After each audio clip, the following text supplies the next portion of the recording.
The thing about archaeologists, and I've studied archaeology, is they will always take the younger timeline out of caution. That's what they do. It's their job. Is that right? Probably not. So I push the timeline back as long as there wasn't the ice cap there. Do you see what I mean? You have to kind of have that. Now, when it comes to further afield, with things like Atlantis, for example, if you were a survivor from Atlantis and you were floating on, a piece of debris, let's say, and you were coming across the Atlantic, the current would naturally take you to the Bay of Sligo in Ireland. And that's where we have the oldest monuments in the British Isles. So I think that survivors would have gone naturally through the currents, and this has been calculated incidentally. It's how the currents function, and that's why you have the oldest monuments there. So I think there is different cultures that have had different influences in different parts of the world, and we as authors and you as researchers doing these shows, we're trying to unravel all of this still. Book after book has been written about it, but there's always something that's saying, is that actually correct? And I don't believe any one author has all of the answers anyway. I think it's going to be a collective experience of these places that will give the answers that we need. Thank you. Atlantis. Yeah, if you imagine that in Celtic magic you have the 4 elements, okay? The fire are called salamanders. Water is the undines or the ondines, Ondines, or UN is sometimes spelled undines or ondines. Odins. Yeah, and then you have the gnomes for the element earth and sylphs for the element of air. But the idea is, so the mer people would come under the undines. Do you see what I mean? That's their realm, that's their watery realm, and that equates to the west, for example.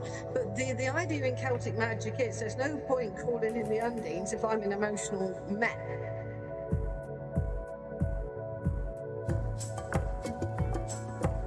Atlantis.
When you go to a site, connect the Akashic record of the past, the place, and then that information will slowly come up into your consciousness.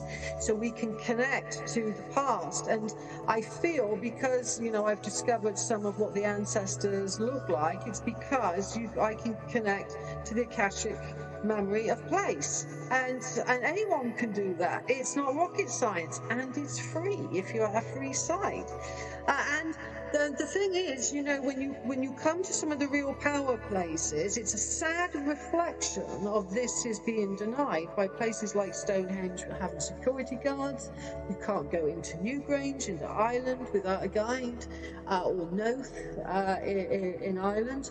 So, we have to claim back our past, and we have to, I feel, connect. Also, what I think is magical about the large henge monuments, whether that's Avebury or wherever you are, the massive ones that could fit thousands of people in. Stonehenge was actually phase 2, quite small. Phase 1, you could fit thousands in. Atlantis. You could fit thousands in. You could fit thousands in. You could fit thousands in. You could fit thousands in.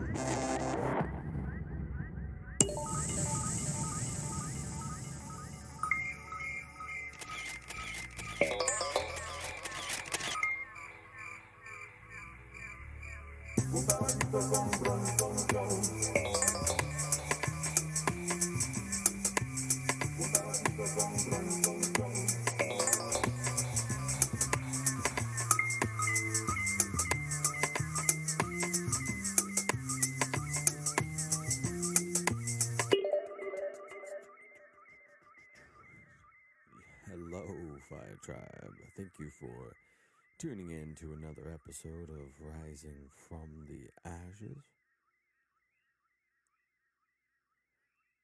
What a glorious day it is. Indeed. Wonderful. We'd ventured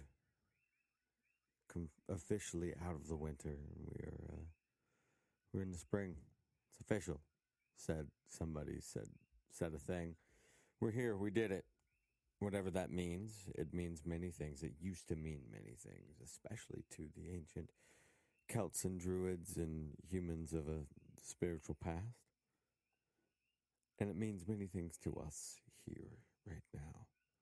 And that's what this conversation today with Maria Wheatley is all about. Talking about the ancient culture, the ancient Celtic culture, Druidism, and much more about the sacred sites. She's an ancient dowser, or has dowsing gnosis from ancient times. It has been literally handed down in a dowsing bloodline family. You'll find out more about that in today's conversation. We are co-hosted with our buddy Andy Sage, which you guys have heard him on the Slow Burns on Sunday when we do the YouTube live stream Slow Burns. And if you guys haven't checked that out, it's a pretty much every weekly show. Every week show we go on Sunday live on YouTube and do a different topic. You can click the link down below. Go to the YouTube channel if you haven't already. Subscribe. Absolutely subscribe. If you're not subscribed to the YouTube, please do that. I know I always talk about the Telegram group chat and how you need to get on it. You do.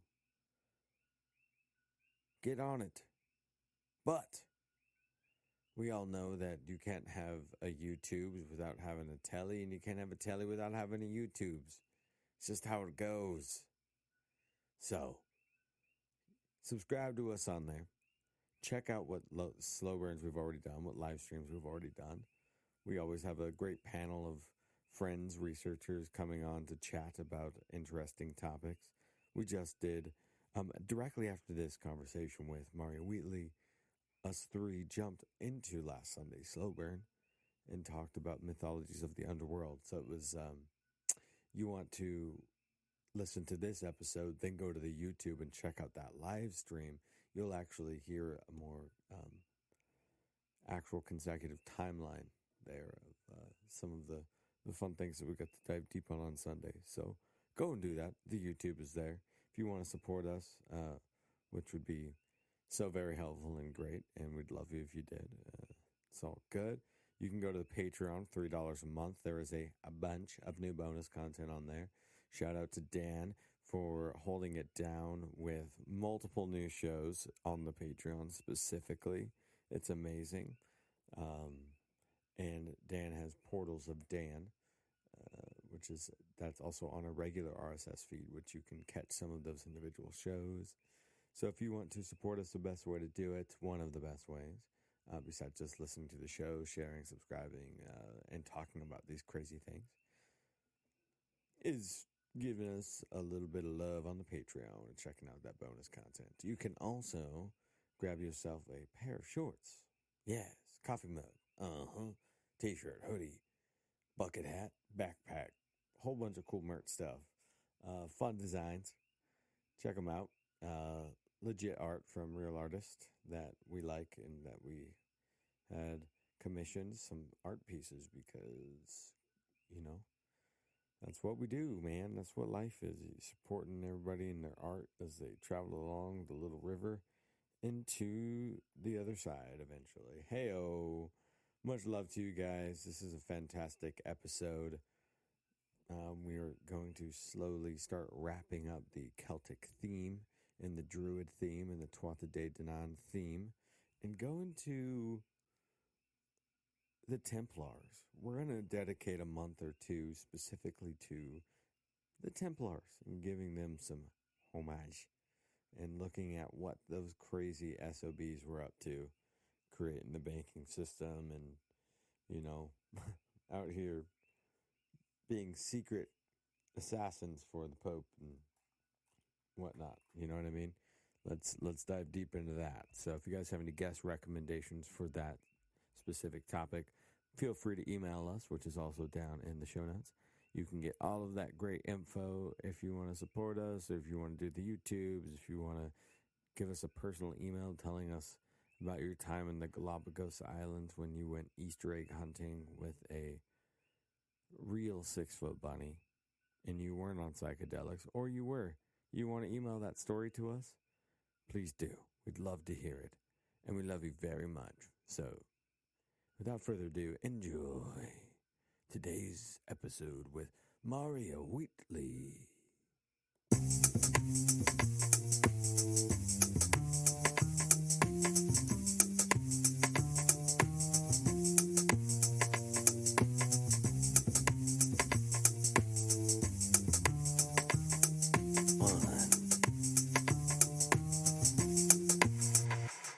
Hello, everybody. Welcome back to Rising From the Ashes. I'm Daniel Naki Dan. I'm the homie Romy. Hello. That's the homie Romy. We also got another guest co-host in the house today. You know him from the Sunday Slow Burns. Indie Sage, what's happening? What's happening, guys? Glad to be here today. It's going to be an exciting show, and glad to be a part of it. Excellent, man. Thanks for joining us.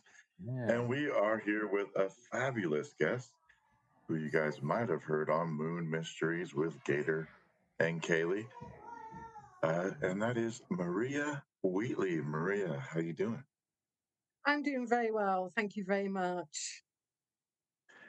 Thank you. This is your first time here on Rising from the Ashes. So could you give a little background about yourself and your story and how you got into dowsing and how you got into finding out the ley lines of Europe and exploring all the other dimensions and into being a Druidist? Yes, really, I was being brought up with all of this. I got taught dowsing by my late father. He inherited the unpublished surveys of another master dowser. And so I've eventually inherited lots of surveys on earth energies. There's 49 different types of earth energies. Most people know about 8 or 9. So it's been my heritage. I feel like it's in my blood because, I've been going to ancient sites ever since I was about 7 years old.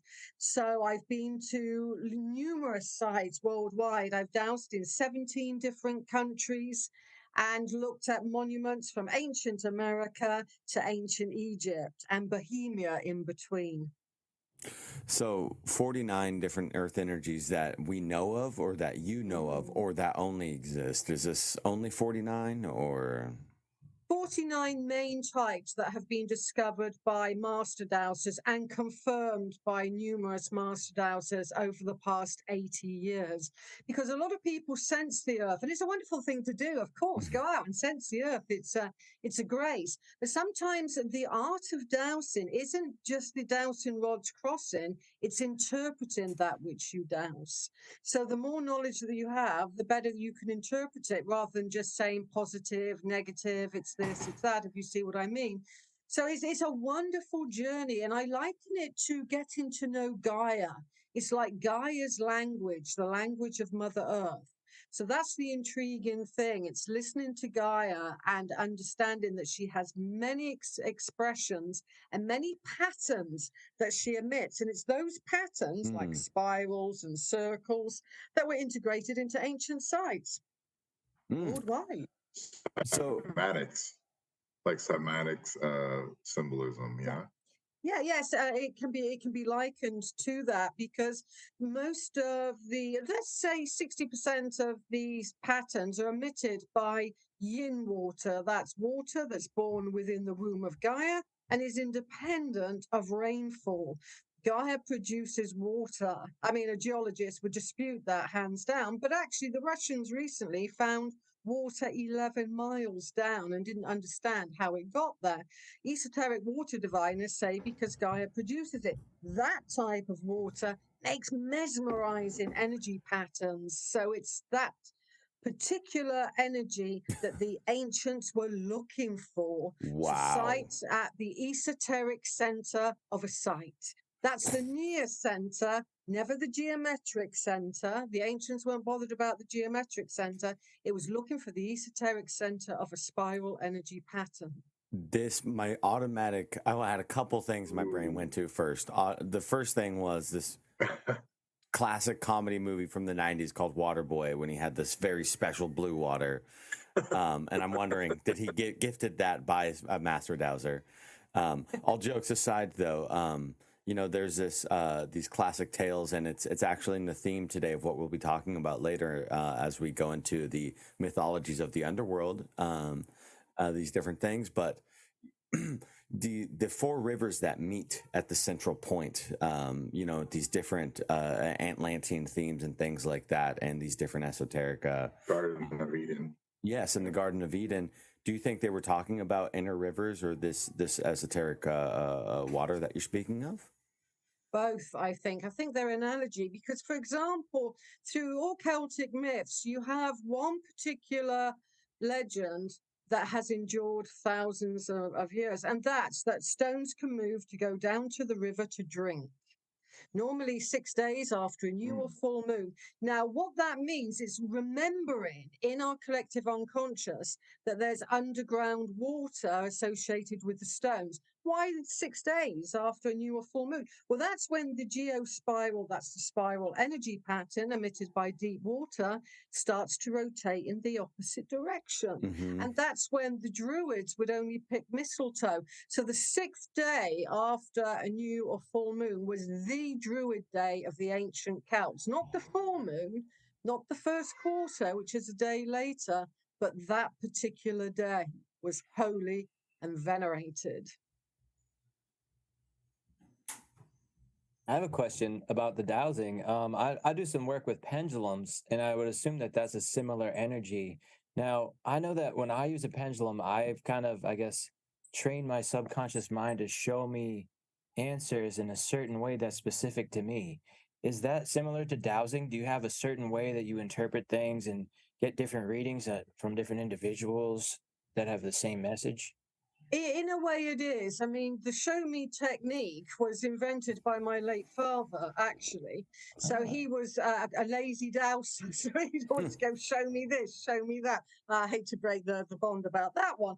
But it is similar. But in this type of dowsing for earth energy, if you recognize the energy pattern, you have a double interpretation rather than just show me. Do you see what I mean? You're recognizing as well as being led to it.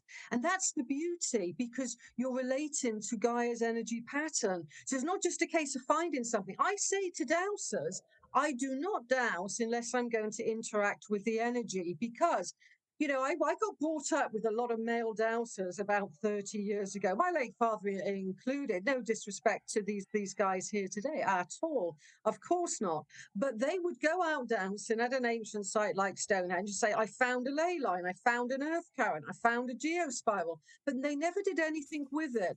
In my femininity, I suddenly thought, well, why am I dowsing for this? If I'm not going to interact with it, why should I kind of almost intrude upon it?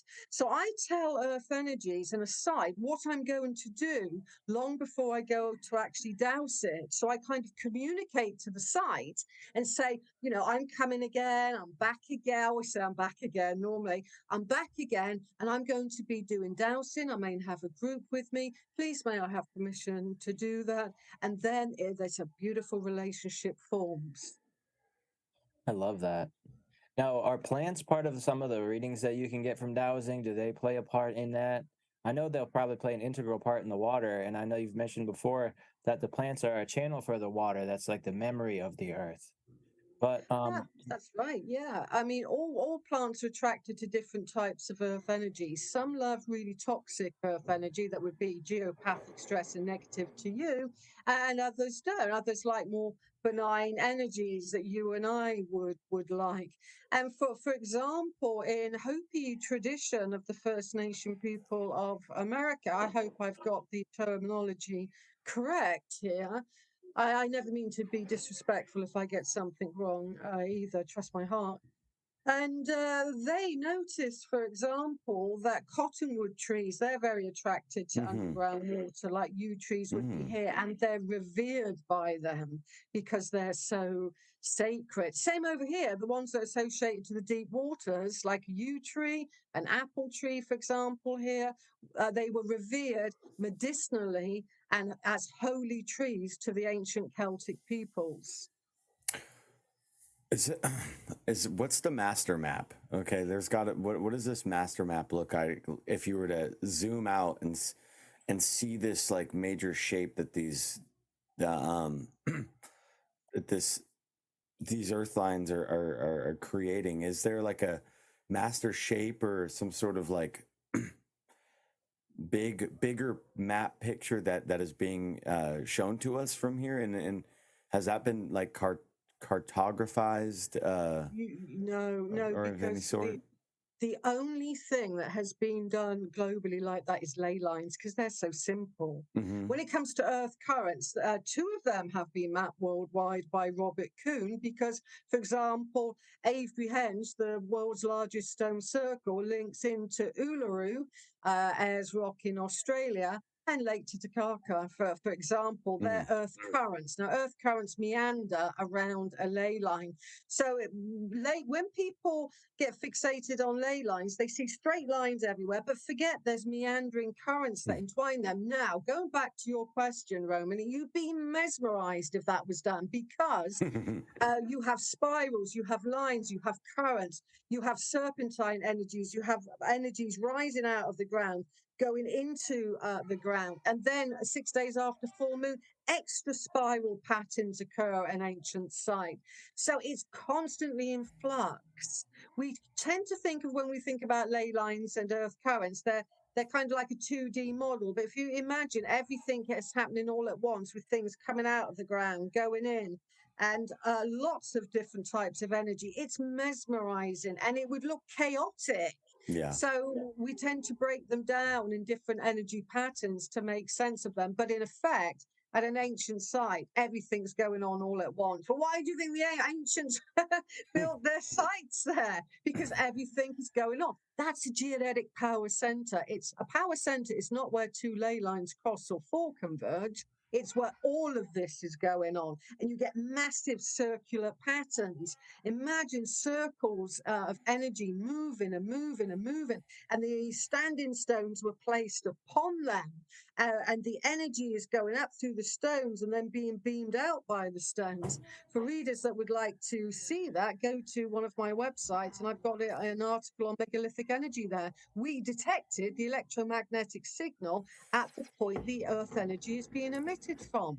And if you stand by that emission zone, you're being bathed in earth energy and megalithic energy. What's not to like?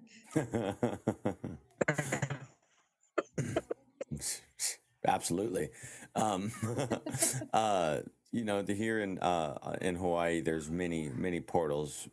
People have gotten lost with a big group of people and find themselves in an ancient heiau, or they just like are walking through the jungle and then find themselves in a structure, like an old structure and things, and time voids happen. And I'm curious about what about like Hawaii, and if you know anything about like the ancient Polynesian explorers and their knowledge of these ancient earth energies. Well, I think really you're going back to Lemuria with places like Hawaii as being remnants of, if we may use the analogy of a lost continent. Now, when a lost continent goes down, the geomancers suggest and believe that then the earth energies have to re-anchor.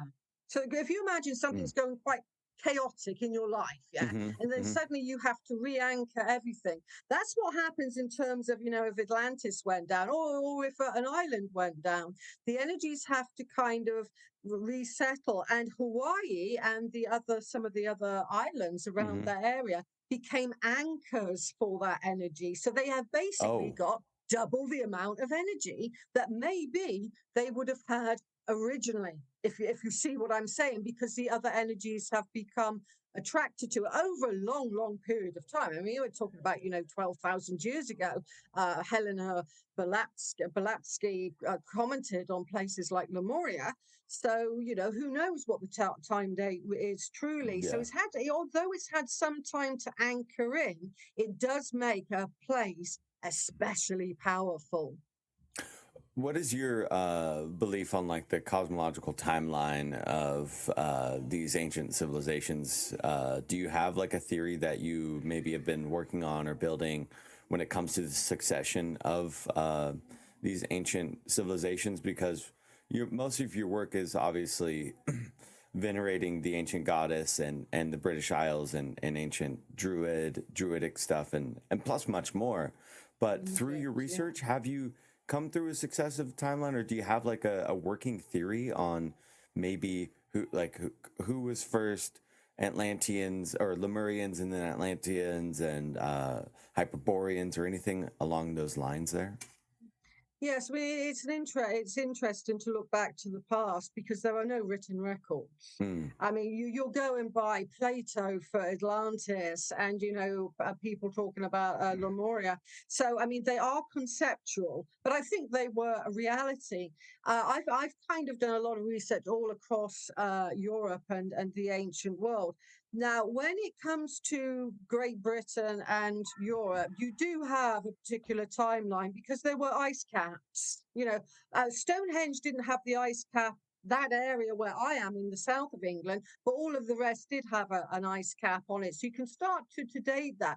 A great friend of mine, sadly departed a couple of years ago, was an author on pyramids and a very large mound in this landscape that I live amid. And it was dated by archaeologists to 2480 BC through what's called carbon dating 14. Luminosity testing is much better. That's when you go right the way down to the old surface level and you calculate the last time daylight hit that. It's called a luminosity testing, but it's quite expensive compared to carbon 14. But what John Cowie did to honor John's work into timelines is he took a piece of carbon from the center of Silbury when they reopened that mound, as did the archaeologist team led by David Fields and Jim Leary. And John's analysis, independently done, was 12,000 BC, and the archaeologist was 2480 BC. And right the way to the Taurus Mountains, Aries, as we might know, is ruled by Mars. It's a fiery sign. All of the world wars have been started under Mars energy, which these countries are influenced by. Go ahead, Dan. Yeah.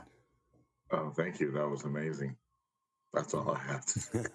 So you cover something called Druidic star astrology on your website, Esoteric College, where you can do courses, which everybody should go definitely check out. The link will be in the show notes. Can you tell us more about this and maybe what these courses cover and what is Druidic star astrology?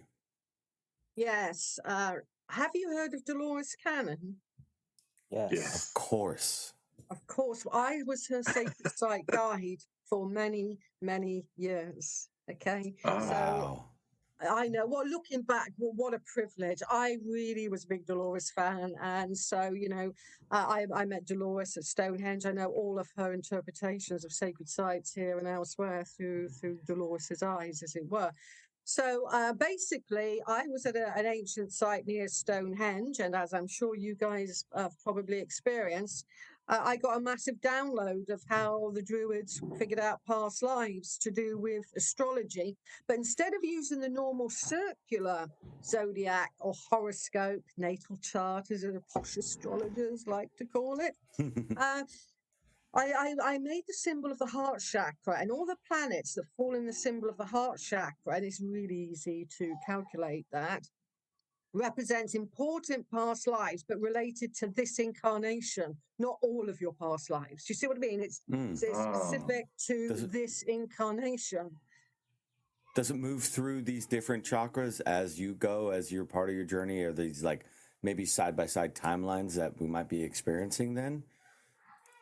Well, yes, it's looking through the instead of having a circular chart, it's a symbol of the heart chakra, and you go through the planets there. And of course, you know, Dolores was the top past life regression therapist. I started talking to Dolores about this and saying, you know, I think it's got worth a merit. She had a chat with me, had a look at some charts that I had done, and that she had regressed people, and they were very similar. I wouldn't say they were identical, because one's talking from the soul under regression and the other is being interpreted, but nonetheless they were very, very similar. And hence she said, I'll publish your book, Maria. So that's published by Ozark Mountain Publishing, which is Dolores Cannon's publishing house. I think it's important to know our spiritual gifts from our past lives. And it's also good to know our challenges from past lives so that we can heal those and look to our gifts and elaborate on those. And I believe that that's how the Druids understood past lives. But more than that, the Druids never wrote anything down in Celtic times. They thought it was too sacred in which to do so. Wow. And then I got in ancient Egypt, they were writing on scrolls and manuscripts. The Celts being the kind of in Druidry, it's about the creativity of it. Then I realized that the flow, the Arwen, as it's called. And so I believe that they connected to the energy of the planet. And instead of learning the attributes of Mars, ego, fiery, masculine, warlike, they tuned into the planet and got fed the information from the heart of the planet to their heart to heart and hand in hand. Wow. So I believe that's what the Druids were doing. And I've done hundreds and hundreds of those types of readings with excellent feedback, because the thing about the past lives and the planets, especially the planets, they want us as humanity to grow up on Gaia, take responsibility for this planet, and to really raise the frequency with love and healing. So the planets will say, come on, this is about you, grow up, move on, get your spirituality higher frequency, and we'll help you. So the planets want to help us to help Gaia, their sister, as well. So it's all working together in a cohesive, caring environment. The solar system, SOUL dash solar system. Yes. It's about the soul, as my Druid master that was with me to do the download at that ancient site near Stonehenge suggested to me. So they're teachers, mighty teachers, the planets. So, what was the that word Awen? How would you spell that in our language? AWEN. It's Gaelic, so they pronounce an A and R, so it's like Arwen. Arwen. And Arwen means energy that's constantly flowing. It's inspiration. It's poetic. And if you get the Arwen, let's say I'm writing away and I suddenly go, oh yes, and it all makes sense. We have those moments in our lives. That's the Arwen. But if you receive the Arwen, you have to give it away. It's got to move. Oh, yeah. Inspire someone else. You need to give love to someone else and inspiration, and then they get the Arwen, and then it moves on. And so each time you get something, you give it away. That's the idea, and it ever flows. So, what was the Druids' take on this like Akashic understanding? Because like the kind of the feeling I'm getting, instead of writing something down, they believe that there was like maybe a consciousness or a energy field that they could extract this information from. So what did they have a word for that? Was there a realm for that? And were trees a part of this? Because we know trees are a very big part of the Druidic understanding in the way that they had maybe connected with Alwyn. Absolutely. I mean, yes, it's about that connection. That is the main thing, whether it's a planetary consciousness or the consciousness of a tree, which they personified as a dryad, a tree spirit. So it's a personification. And they had a whole kind of 25 sacred trees, which they called the Ogham. It's spelled Ogham, like Ogham, but you pronounce it Ogham, like Ogham money. That's how I always say to people to remember it. And the Ogham is a sacred understanding of the teacher trees. They're all here to teach us, to advise us, if you will. And the Ogham has been turned into cards, like a deck, like a tarot deck, if you will, of 25 cards. Each has a symbol. And for example, we're coming up to the spring equinox, aren't we? Which represents new beginnings. It's a good time to seed new projects. Well, in the terms of the trees of the ancient Druids, the first tree to grow after any disaster, let's say it's the Ice Age, the first tree that roots itself is birch. So the first tree of the Ogham is birch. And birch, the silver birch tree, she's called the Lady of the Woods because she's got fine hair that flows and whispers. And the Lady of the Woods represents new beginnings, time to seed a new project. And then birch was literally the mother of the woods. So she's very much revered, and especially at this time of the year for some people. I would, if I want new beginnings, and her symbol is like that. If you look up the Ogham symbol, it's a straight line going down, and then a line coming across in the middle. That represents new beginnings that you could carve onto a piece of driftwood. You could carve that onto a candle, for example, with reverence, tuning into the consciousness of the birch tree, which is a wonderful, wonderful thing to do. And, with the sacredness, we can get the wisdoms of the tree to help us. Because birch might say to me, Maria, you think about doing that at this spring equinox? I'll give you the Arwen to do something else. Do you see what I mean? So when we tune in, we can get inspiration from trees, stones, rivers. But the Ogham is a very beautiful journey. And the second tree is Rowan, the mountain ash. And that represents protection. And I always say to people that I teach Ogham too, what's your inspiration about that? Don't just go with the key words that an author has read. It's a good grounding to start with. So for me, in my journey of the first two trees of the Ogham, I made a kind of like poetic expression of that. Birch gave birth to the trees, and then she called out to Rowan, and Rowan said, I will protect the forest that is about to grow because it represents protection. And you can make your own song of the woods. You can make your own understanding. That's the best way to do any form of divination, rather than just repeat the words of another whose heart may not have been in it, but the book was written by them. Do you see what I mean? It's sometimes like that. How do you spell this Ogham? Ogham, like Ogham, but it's pronounced Ogham. Beautiful. Are there any associations with the Ogham sticks and the stars? I know they're reference to trees for each of the different symbols. But you mentioned that the stars, the planets, were great teachers. Is there any association with those planets being teachers associated with the different goddesses or gods, or perhaps the trees? Absolutely. Absolutely, that's a great question, Dan, and quite an inspiration one. Yes, I mean, when we think about the stars, just for one, we think about it through the Greek zodiac, which is great. It Mhm. works. You've got Aries for the golden fleece. You've got, the bull for Taurus.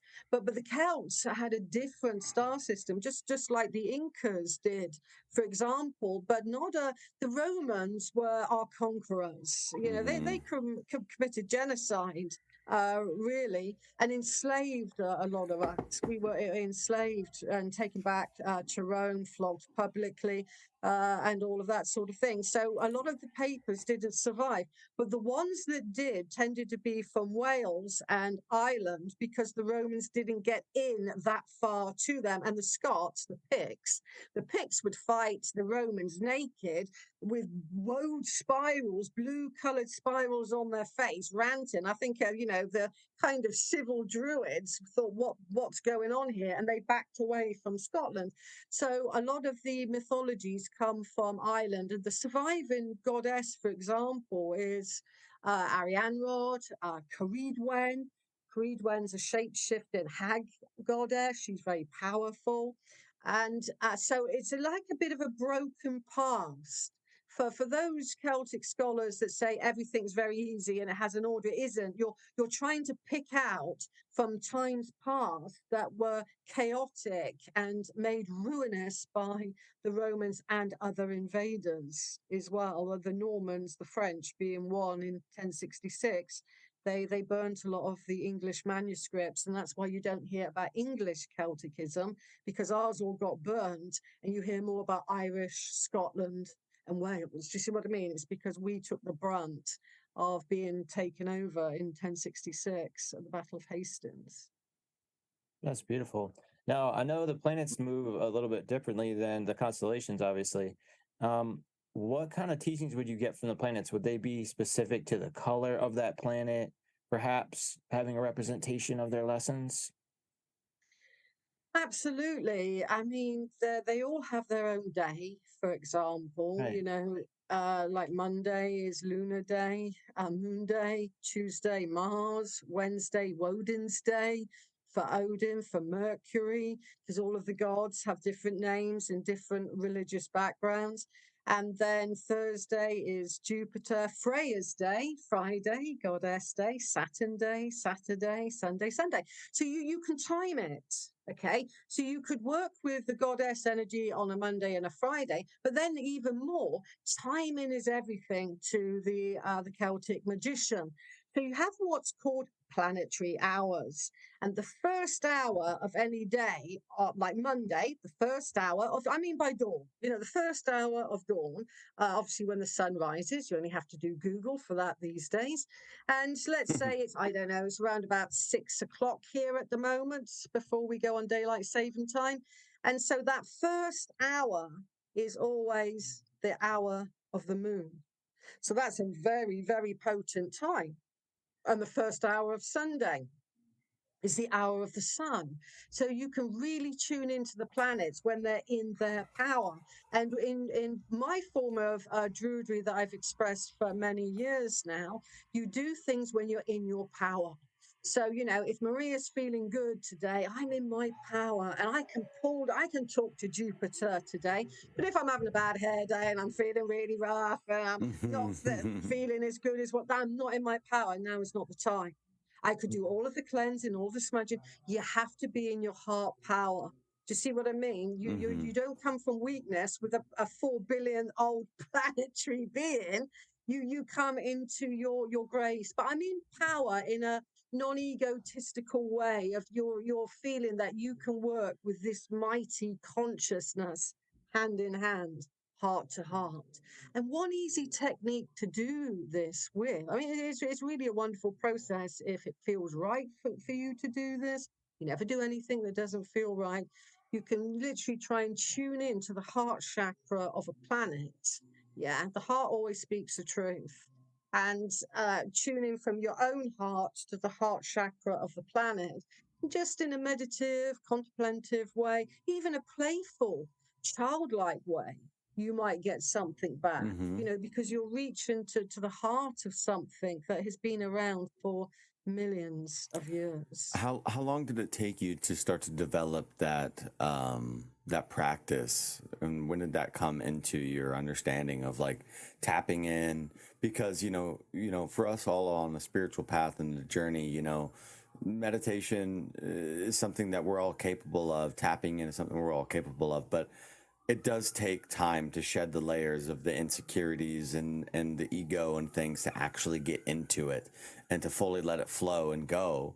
But what are some practices that actually helped you start to develop these different levels of shedding the layers and be able to expose your heart and connect these your silver cord?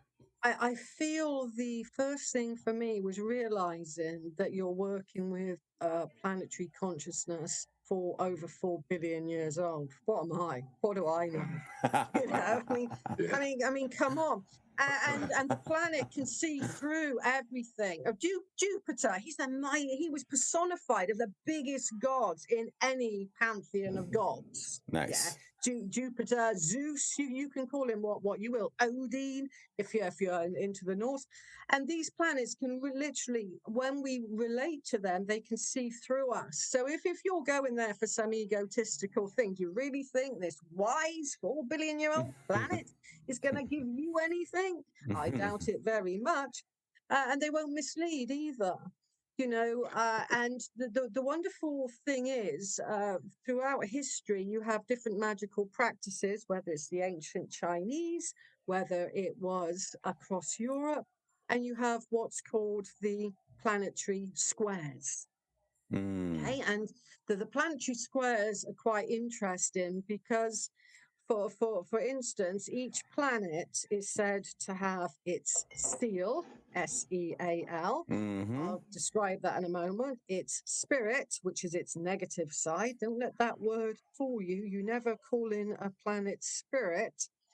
And no, that means its negative side, and it does also have a positive side to it as well. And you can look these up on the internet, but the main thing that we're going to be talking about is the seal. The seals are immensely important to work with magically. This is this is heavily derived from Solomon's writings and works, or is this is dated even further back? Oh, yeah, it goes back to 2500 BC when the emperor in China, the first square to manifest was the Saturn square, what came out on a turtle's back, so the myth says, on the river Lo Shu, and it's called the Lo Shu Square on the river Lo, LOSHU for Lo Shu. But the point here is you hear people saying, oh, Mercury's going retrograde, but everything's going to go, woo. But this is where magic comes in. If you get the symbol of the Mercury square, yeah, and you draw that out as best as you can use graph paper, it's really simple. And then you draw out its seal. The seal is designed to touch every single corner, a number that of importance in that square, and it blocks that energy. So if you're having a meeting and you don't want the Saturn Mercury retrograde to influence you on that, then you make that and you make the seal and you get the square like that. You place the seal down like that, communicating to Mercury. I'm telling Mercury what you're going to do, and you're using its seal, and that's said to diminish and negate any retrograde effects. Squaring the circle.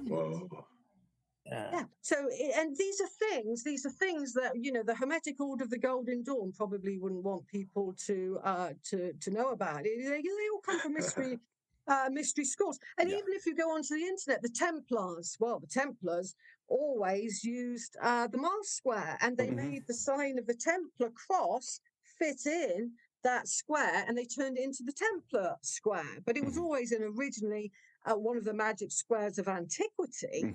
But these are good little tips that we can help ourselves to go through rough times, for example. Super interesting because we just did a conversation the other day with a little bit of the history of the Templars and the banking system and the word check, and check came from the checkerboard aprons that they were using, and obviously the Templar ciphers and the cross. It's obviously a lot deeper than the surface layer of just the creation of this. And magic squares has been a topic of interest of us on the Telegram feed and the Rising from the Ashes, everything in the Lo Shu. It's funny because everything in Western esotericism always seems to derive from Eastern esotericism, or the depths of like Eastern cosmology and things, like even the invention of the compass or the magic square on the back of the turtle, or dowsing and using Mercury in their burial sites. What is your, because you said you worked with some Chinese geomantists. So what is your belief on the history of the East and how it might have do you think it was an earlier civilization that was heightened and then taken away, like even a lot of this Tartaria talk that we hear about now that's raving on the internet?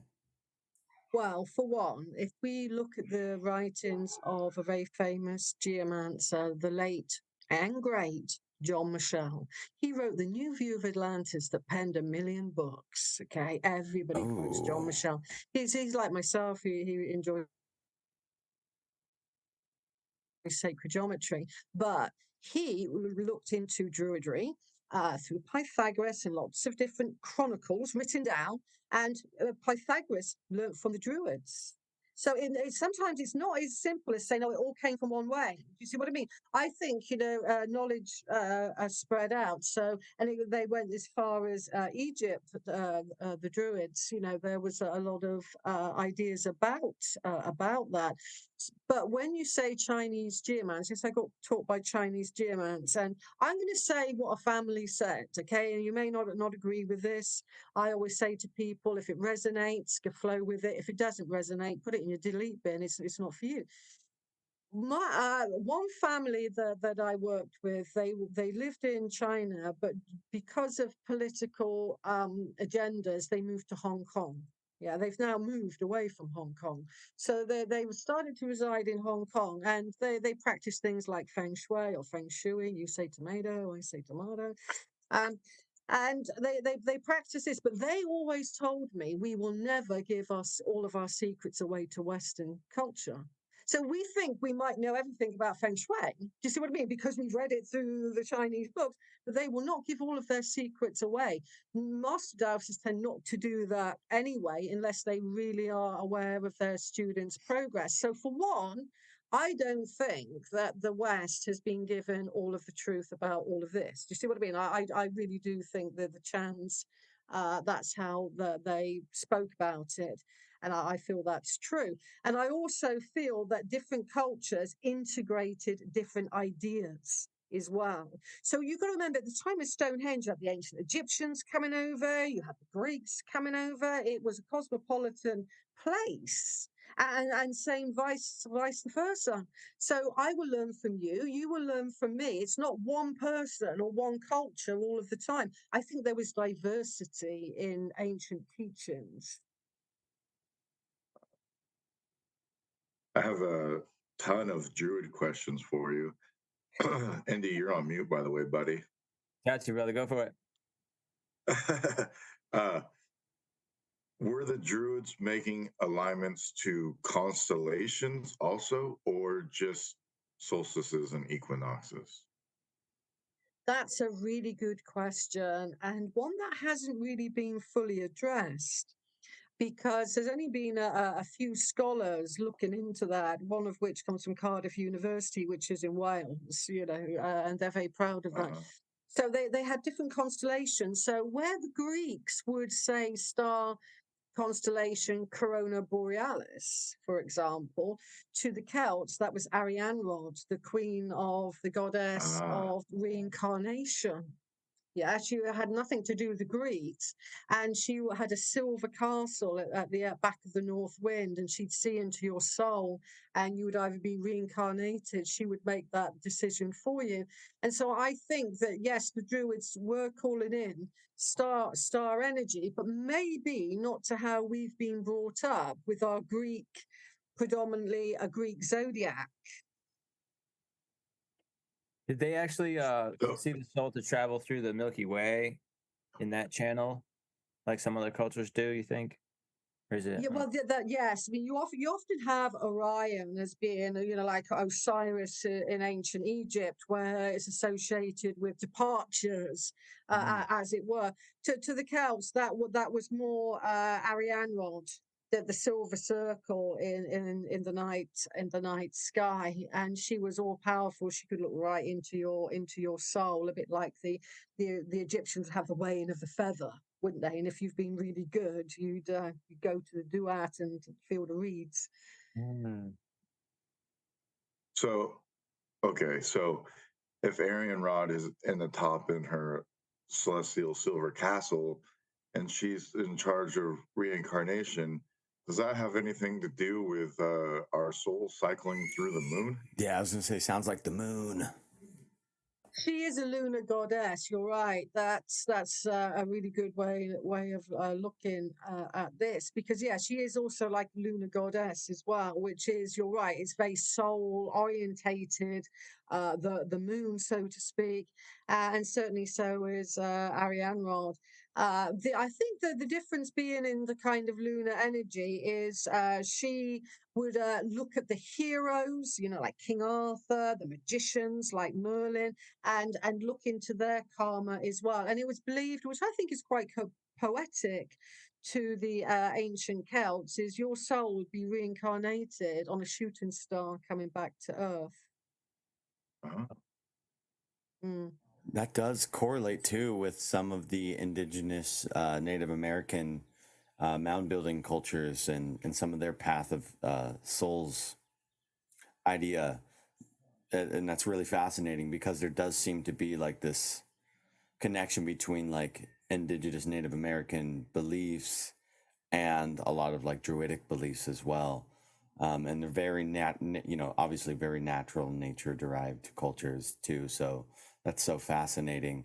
And we have found some ancient Celtic like artworks and things in South America, and some scattered throughout North America as well. What have you found with this connection dating back to the South American and ancient Celtic connection through artwork and different cultural crossover there?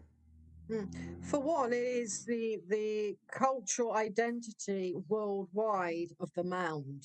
I mean, you get mounds everywhere within lots of different cultures, whether that's in Russia, Mexico. I mean, talking about the earthen mounds like you get in Ohio, and the Toltec mounds, for example, in Arkansas. Mm-hmm. But I think there's that. But one thing I did notice I went there. about when, sorry. I went there to Oh, Toltec nice. Mounds, Arkansas. Yeah, I've been there. They're really great. A platform mound. It was. They are lovely. I was in a conference nearby a couple of years ago, 2019, and The good so old you days. have this. Yeah, the normal days, whatever they were. Yeah, so you have this, but more than that, when I've learned from so many different cultures and linked into it, and the Hopi elder was saying that they have emergence points where their peoples came out of the earth, and they went down straight roads like at Chaco Canyon and elsewhere, and that's what the Celts believed in some of their writings recorded by Caesar in one of his book called Dispata, right, talking about ancient Gaul, which is France, the old name for France. They came out of the ground, the Celts. So we're very earth orientated to some regards. You see what I mean? Because we're of the earth. So that's one tradition which links in. But I think that back in times gone by, say 12,000 BC or 3,000 BC, there was a global identity culture, and you had a different language, so you'd call one god a different name: Mercury, Loki, Thoth, Soth.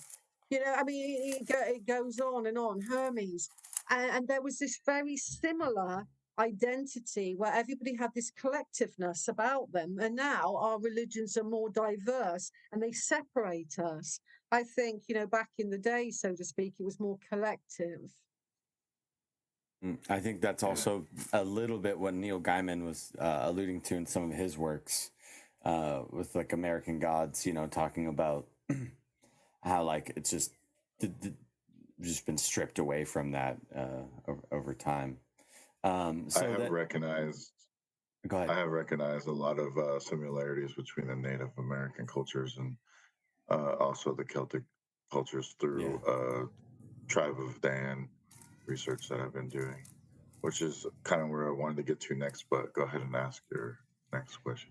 Well, I was just going to say, just yet again, just looking at this, the story of the Celts coming from the ground and then later going back and receding into the ground, or the story of the Tuatha De Danann, right, going back into the ground, looking at the story of like the Hopi people talking about these ant people going back into the ground, and yet again this theme that comes up, what we talked about last week on our live stream, what we're going to be talking about later today, of these underworld realms that our ancient ancestors believed in, and talking about these inner waters that we were talking about earlier. Is it this, have we lost the ability to tap into the underworld? Do you think we've always had an association to go into Earth to maybe restore mana, to restore spiritual guidance, or do you think that's just a time frame thing that we are only allowed to, or that we want to go to in times of distress here on the surface? Well, the way I see it, just to give a kind of esoteric dowsing point of view. So the ancients look for these spiral patterns emitted by very deep Gaia's water, yin water, as I coin the phrase. And when water has memory, okay, doesn't it? It holds on to memory. Any homeopath will tell you that, as you probably know. So when we go to these ancient sites, we can tap into the Akashic record of place. It's a wonderful thing to do. And just to, I don't know if I mentioned it in the Moon Mystery show, but I mean, I've got a take as well on the Tuatha De Danann going into the mounds, as the mythology tells us, because in my research, when I discovered the elongated skulled people of Stonehenge, what I noticed was they all got placed into mounds. They were very short. The women were about 5 feet high. The men were about sort of 5'4", quite short.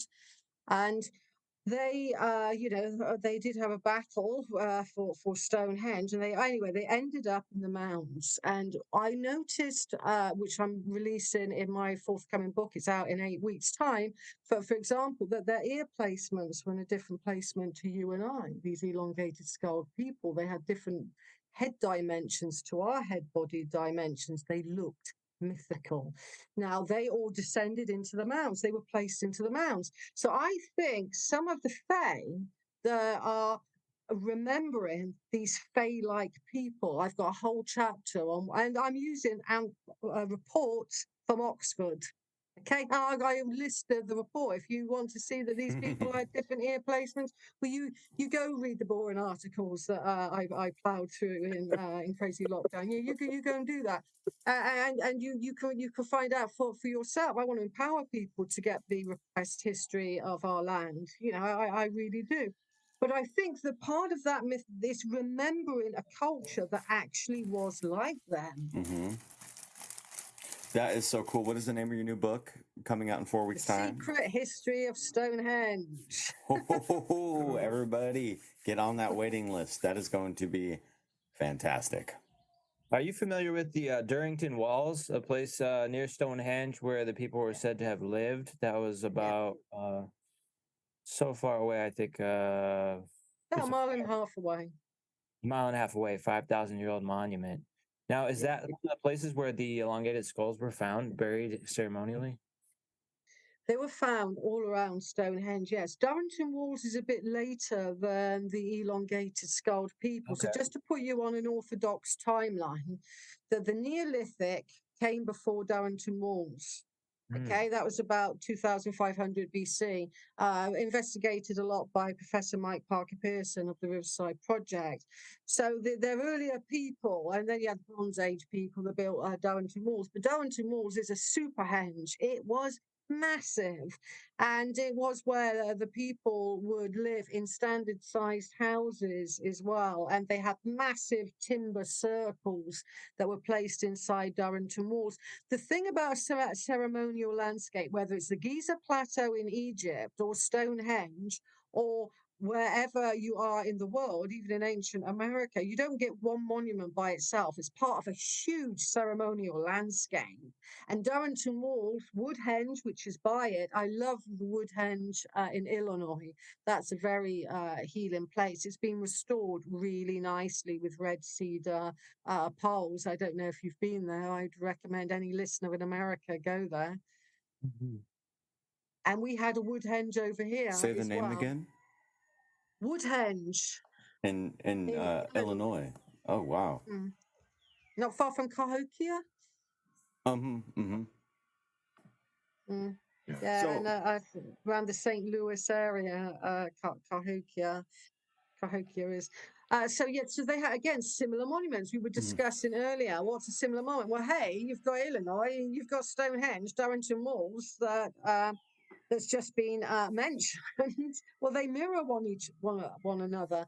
And the monuments across America do mirror a lot of the Celtic monuments here, for sure. That's so cool. There's a bigger story here to be played. And, with these types of conversations and your work specifically and other works and authors like you, we can bring this back. It's not that far out of reach to waken everybody up and shake the sheets and say, let us venerate the ancient ways of our earth and our true mission here and our true purpose to get everybody back in line and to pay the true proper respects on our mission and get out of the the other magic square that they call the matrix, right, of the system that we've been trapped in, been coded over, like, to go into these ancient sites. Like, it's so amazing. There are so many places here in America that people need to go and discover and have great places and all these things. Anyways, I digress. Dan was about to say something.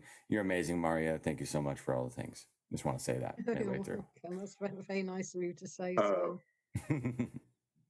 We're starting to get into the Tua de Danann, and there's a connection between the Tua and the Duat by Gerald Massey describes this in his book. And if you break down Tua de Danann, it is almost like the gods go in the ground in the daytime and come out at night. Oh. Is there any connection to maybe the Tua de going into the ground during the day, maybe from the sun, and then coming out at night and living in the forest and doing the rituals? That's really good. And some of the early monuments, the Neolithic that I was saying, they're really early. Just put that in a nutshell. The earliest monuments were lunar, to be looked at night. Now, when you look at Stonehenge and you have the world famous heel stone, before the Stonehenge that you're familiar with, there was a massive stone circle of 56 blue stones going around in a circle, okay, with the heel stone. Now, today, we know Stonehenge as being all trilithons, and it's the Stonehenge that we recognize. That's phase 2. Phase 1, big stone circle of 56 blue stones that were transported 180 miles away from Wales. Well, the moon arises perfectly at its midpoint in the moon's metonic cycle. I'll explain that in a moment, above the heel stone to the exact degree. Now, when it came to the Bronze Age, they moved the avenue and tinkered with the monument because they were going to build the massive Stonehenge that we know. And so it's 1 degree out the midsummer sunrise at Stonehenge. It was meant to be a lunar monument. And when you're at the center of Stonehenge phase 1, and it was around the winter solstice, there was a full moon rising above the heel stone, then it would be blood red. So Stonehenge phase 1 was a nighttime temple. It wasn't meant to be in the day. That Wow. came later. Do you see what I mean? Now, okay, I'm going to take you to another site now, Dan. I'm going to take you to Avebury, the world's largest stone circle. And excuse the pun, Yeah. but I'm a stone's throw away from this large stone circle. Okay. Yeah, the largest in the world. But the first phase of it, called the Cove Stones, it's the heaviest megalith in the British Isles. It weighs over 100 tons. It's a grandmother shaped stone.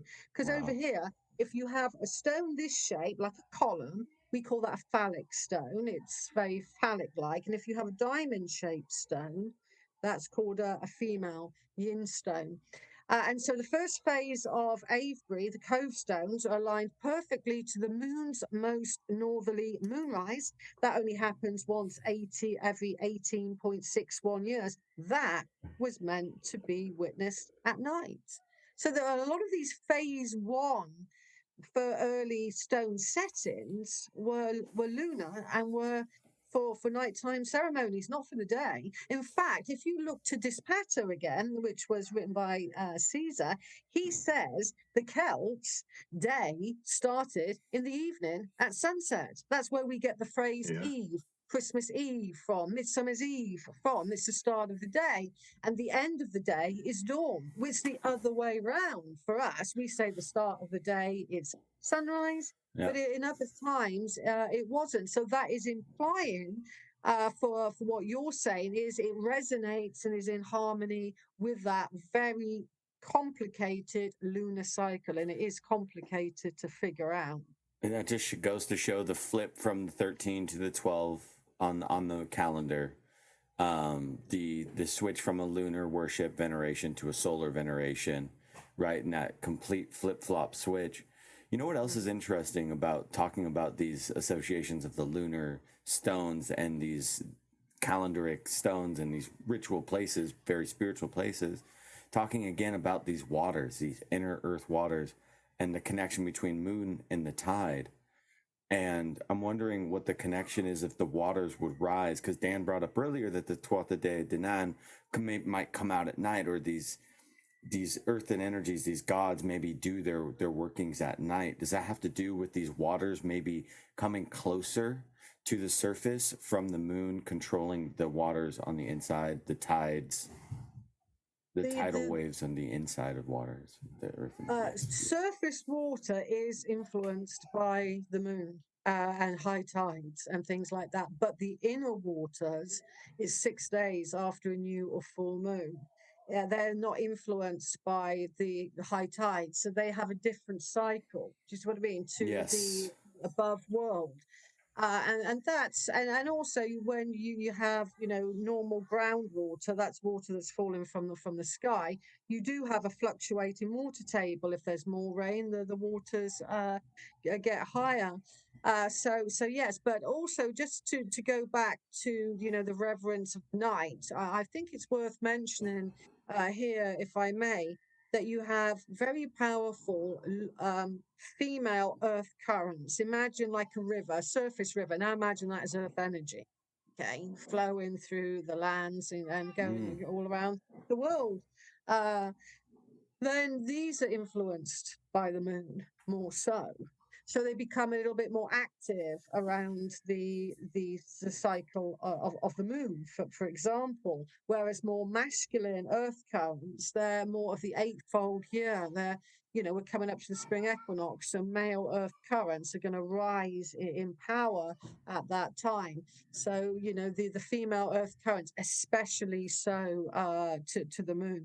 And in my understanding of magical practice, and I think this is quite poignant because in some New Age magical traditions, which I'm going to challenge their model here, burn me later after the show. is that they will look at, the time of the full moon. And let's say, for argument's sake, it's 1:10 in the morning, just as an analogy. Then they start their ritual at 1:10. We're bang on the full moon here. Wow, that's pretty clever. But in some magical practices, that's the time when it's decreasing. If something reaches its climax, 1:10, do you see what I mean? Bang, in the moment, it's decreasing. Do you see what I mean? Because it's reached its climax. It can't go any higher anymore. It's going to be descending. So some witches and magical practices go, okay, it's 1:10, is it? We're going to start at 1:45, and we're going to reach just before its climax. You see what I mean? Then you're in the waxing power of it just before the moment when it starts to weaken. And that's where Riding I feel a a lot of, wave. it's riding a wave. And anything that reaches its climax, it's over, isn't it? That's how some magical practice, like I say to your listeners and to you, take on what people say, what feels right for your part in your journey, and what doesn't, like I said earlier, what doesn't feel right, well, we'll put it in a delete bin. It's as simple as that. See your heart for the truth. Yeah. I have a question. So I have. Go ahead, man. You first, brother. Go ahead. I was gonna go along with the idea of the tribe of Dan being somewhat nocturnal. I know that the Fomorians were said to have been nocturnal, but unlike the tribe of Dan, who came from the ground, the Fomorians were said to have come from the sea, which is interesting to me. Do you have any idea of whether there are like merfolk myths amongst the Celts, and like were there absolutely besides the Fomorians, or? Yeah, if you imagine that in Celtic magic you have the 4 elements. Okay, the fire are called salamanders. Water is the undines or the ondines, Ondines, or UN is sometimes spelled undines or ondines. Odins. Yeah, and then you have the gnomes for the element earth and sylphs for the element of air. But the idea is, so the mer people would come under the undines. Do you see what I mean? That's their realm. That's their watery realm, and that equates to the west, for example. But the idea in Celtic magic is there's no point calling in the undines if I'm in emotional mess at that moment in time. They'll have a merry dance around me. So again, it's a bit like what I was saying about, being in your power. To call in the undines, you need some emotional stability. Mm-hmm. Do you see what I mean? To work with them. But that's not to say they wouldn't help you if you were emotionally distressed. And their quadrant is the west, air is the east, fire is the south, and the gnomes are of the north of earth. So we see them as being the elemental beings. And in Celtic magic, you have 3 circles. Just imagine you've got 3 concentric circles where we live in that central circle. It's the corporal, 3D realm, whatever you want to call it. The Fae, the elementals, those magical beings, they live in the next realm of circle. And then the final realm is the realm of the gods. So we have 3 concentric circles, so to speak, but they're called the Middle Kingdom. The realms of the Undines and those, they're from the Middle Kingdom because they're in the middle circle. And that's where Tolkien got the idea from, with some of his writings and magical books. Yes. Wow. I feel like that Atlantis circle, for one, it represents a caste system of power, and for 2, it also represents the celestial world too, of the zodiac and the constellations and whatnot, and us being the center of that. It's another 3-ringed disc circle. So I have a kind of controversial view of the tribe of Dan, and how do I say? I think that the Hebrews might have came from Ireland, which to me was Hyperia or Hyperborea, and the idea that the North and the Isles were part of Atlantis. And so, from the biblical perspective, they obviously come from the Middle East. But then we have like the Druids, and we have this same sort of name, Tribe of Dan, Chula de Danin, and you can see where they went all over the place. And I know there's a lot of places all over Ireland with Dan or Don in the name. And so I'm curious is if you think that these Druids came before the biblical times, or if everything could just kind of came together, or uh, and if we could get into like the cores, the COR, the schools and the like the Hogwarts universities, basically that were all over the place. Does that play a part in like this connection to all of these different things in the study of the secret sciences and stuff at like these universities or colleges or institutes, whatever you want to call them, that were around the world? Because, like you were saying earlier, there's some diversity, and they are all learning from each other. So, how big of a part does these schools play into this overall knowledge of the esoteric world that they were trying to keep hidden from the people that weren't adepts?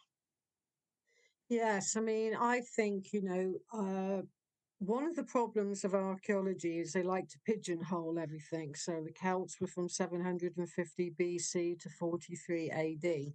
The Bronze Age was from 2500, etc. So, but I think it's an inherited tradition that goes all the way back to the first people, the Neolithic. Do you see what I mean? I don't think it suddenly started Celticism in England in 750 BC. I think it's constantly been inherited. Why? Because if you go back to one of the most ancient monuments in Ireland, on the Hill of Tara, it's called the Mound of Hostages by the Stone of Destiny, then that aligns to the Sun Festival of Imbolc that the Celts celebrated. Well, they knew about that in, in the Neolithic thousands of years before the so-called Celts. Okay, so I think it goes way, way, way, way, way back. And when you start looking, for example, at the early lunar observations, then that goes back to the Mesolithic period of where they were looking at dark moon, new moon. So it goes way, way back in our heritage. So I don't think that the Celts were suddenly one people at one time. I think they were a gradual, they were passing down knowledge of the lays, of their histories, of everything. And then it became solidified with the Celtic culture, but it certainly wasn't born of it. That's how I see it. So we can go right the way back to the beginning of our culture. And when it comes to the education system, the cores, for example, CORS, then it was again recorded by Caesar. He recorded everything because basically he won England and he thought he was clever and he'd be writing down about how barbaric they were. We weren't barbaric at all. That was a victor's interpretation. But one thing he did say is that there were hundreds and thousands of people studying in the calls, and they would come from all over the known world. So again, you're not talking about Brits teaching Brits. You're talking about international study centres, as indeed there would have been in ancient Egypt. And just like students today could come over from America to study at Oxford, that I think was happening then. I don't think it's a new concept, our education system, and certainly they would learn for 3 years minimum and then go to 9 years, and that's a master's degree. That's where you get it from, learning for 3 years from the Master's degree. Druids. Yeah, it's Wow. it's from Druidry because they learned for 3 years and then they did a doctor and PhD, and that was a total of 9 years. And then you could say that you were a Druid. I'm sure if a Druid was around the corner now and said, Maria Wheatley, you're calling yourself a Druid where you used to be doing all of this, I'm sure that they're saying that to me over my shoulder, because I do think, we have lost a lot. All of the ancient counties in Great Britain come from that era. And that's why we have a massive county called York. It's much, much bigger than the county. We call them counties, you call them states, yeah? Just to put it into perspective. And the Druids would have 3 archdruids in the land, one at York, one at Carlinion, and some say at Oxford. And I may have mentioned before, Oxford was a core. Long before Oxford University, it was the core of the ancient Druids. And also they were very much into singing and sound. And there was one recording from the Welsh Chronicle by I.O. Magonwy, who some say was fraudulent and others say was a scholar. The jury's out there. But he said there would be the perpetual choirs where you'd have constantly thousands of people singing the praise of the gods every hour of the day. I was lucky enough to speak with a professor of archaeoacoustics, and they've done deep research on all these ancient sites and how they specifically were built for reverberation, for delay, for acoustic meanings. And so I'm wondering if there was a connection between the sound and being able to tap into this underworld, or like the underworld could be not even necessarily like a physical place that you like enter the underneath the earth, but maybe just underneath that veil that's here, like under the veil of right here, and sound and meditation going into the deeper depth of just the current, like if you were to go under the surface ground level of your vision and reach the other side, like that classic Manly P. Hall. It's not his art, but he puts it in Secret Teachings of All Ages, like lifting through the veil, through sound and through these different earth ley lines and magnetics and things like that. Oh, absolutely. I mean, I'm not going to talk about it now because that's for my book coming out, and I don't want to, steal my own thunder and everybody else steal my own thunder. Ha ha. But what my studies have been in the music of the earth. Pythagoras and Kepler said that they discovered the music of the spheres. Well, I think I've got the equivalent with earth energies. I can tell you what harmonic they're in now. So for example, what I suggest was going on more than just the acoustic reverberation properties of temples. That if you walk in a particular manner around a temple and you're in a particular pitch, note, as it were, you're in resonance with the main dominant energies there. You become one. So I don't think when people Hence go the to an labyrinth. ancient, it could be a particular manner on a particular day, depending on what the currents are that prevail, whether they're female, male. You have a look at it, but I think it's about becoming one with the site. We tend to go to a site, and then we're separated from it. There's the stone. I'm touching the stone. Do you see what I mean? I'm here. I'm doing that rather than really blending with it. And I think that's where musical harmonics emitted by the earth can take us to another dimension within that site. Yeah, depending on the note and depending on what is prevailing there, so that you can then go away knowing about that particular note. Because I mean, not all of the sites are the same. That's the magic of the stone circles across Europe.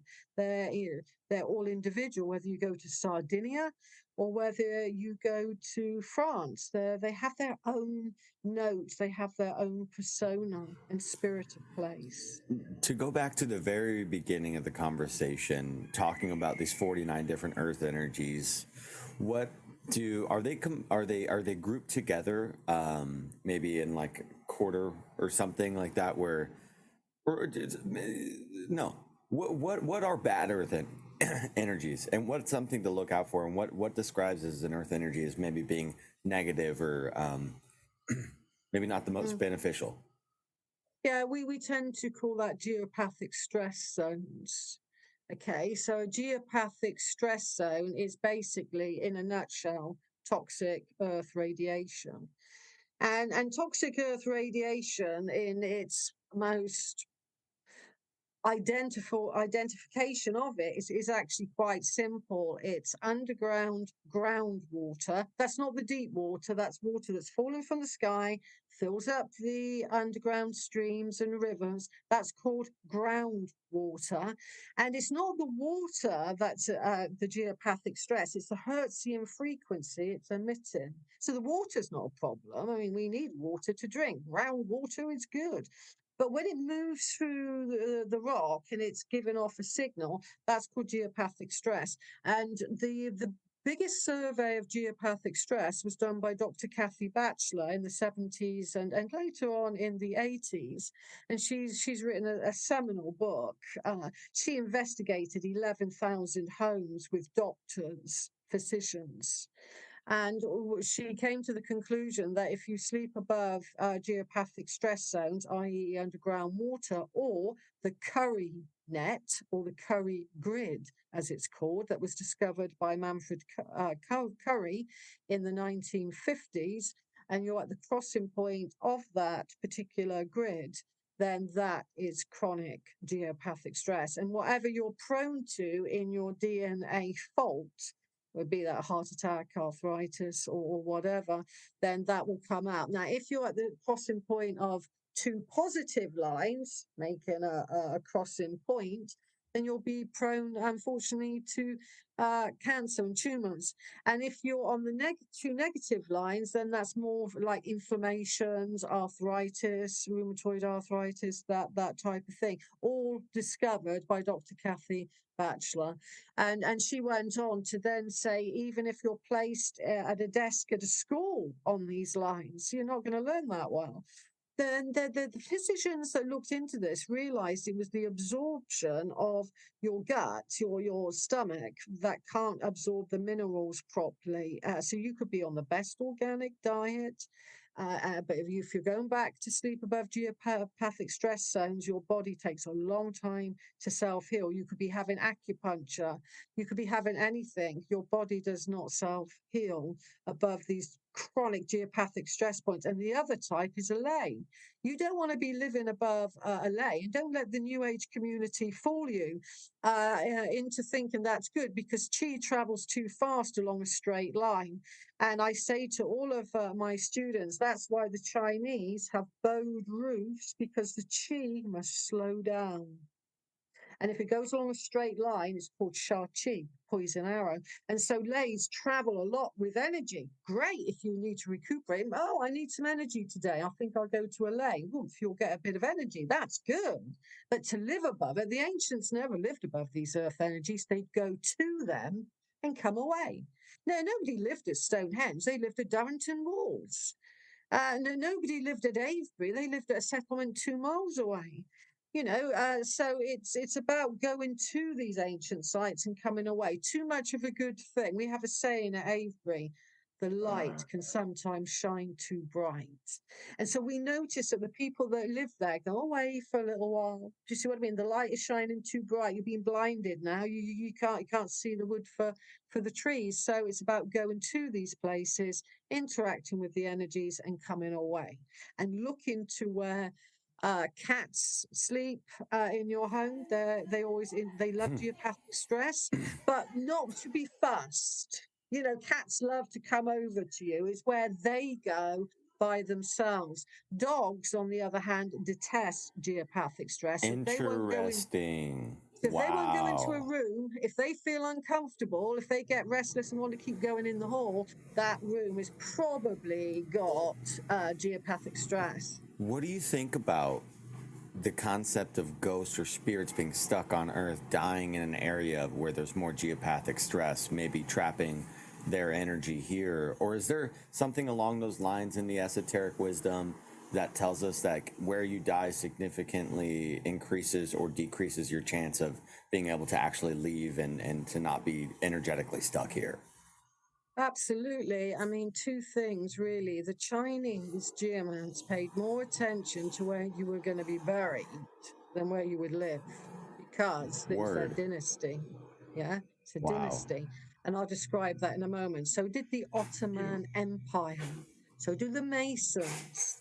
Okay, but anyway, I'll come to that in a moment. That's what the Chinese geomants said. But the main thing about what you're saying about ghosts and water will hold on to that memory, the groundwater. And it was the amazing master dowser called Tom Lethbridge, who was a Cambridge archaeologist, incidentally, and he got into dowsing and discovered many lost monuments. But he looked into the ghosts, and they're quite often in England, I can speak of. This is his research. He said that around misty conditions, when there's moisture in the air, or you've got underground water, it memorizes like a tape recorder, and you'll see that image and it becomes quite stuck. That memory is embedded. In other words, the energy is embedded. But the Chinese, going back to the Chinese geomants, if you went to Westminster Abbey, the king is going to be have his coronation there on May the 6th. They look for an energy pattern that has a circle and a circle and a circle and a circle. You can imagine like wrapping around coils. It's called the coil of the dragon. And so the Chinese would say, oh, if we get buried on the coil of the dragon, you get released fast. Karma is diminished. You see what I mean? You have a better chance in whatever your afterlife is going to be. Yeah. And so they would look for these energy patterns, and whether that's um, past kings and queens of Westminster Abbey. I mean, Guy Underwood, in one of his books, wrote it was all geospirals. He realized that was wrong, and then it was the coil of the dragon. He was a pioneer master down, so I inherited his works.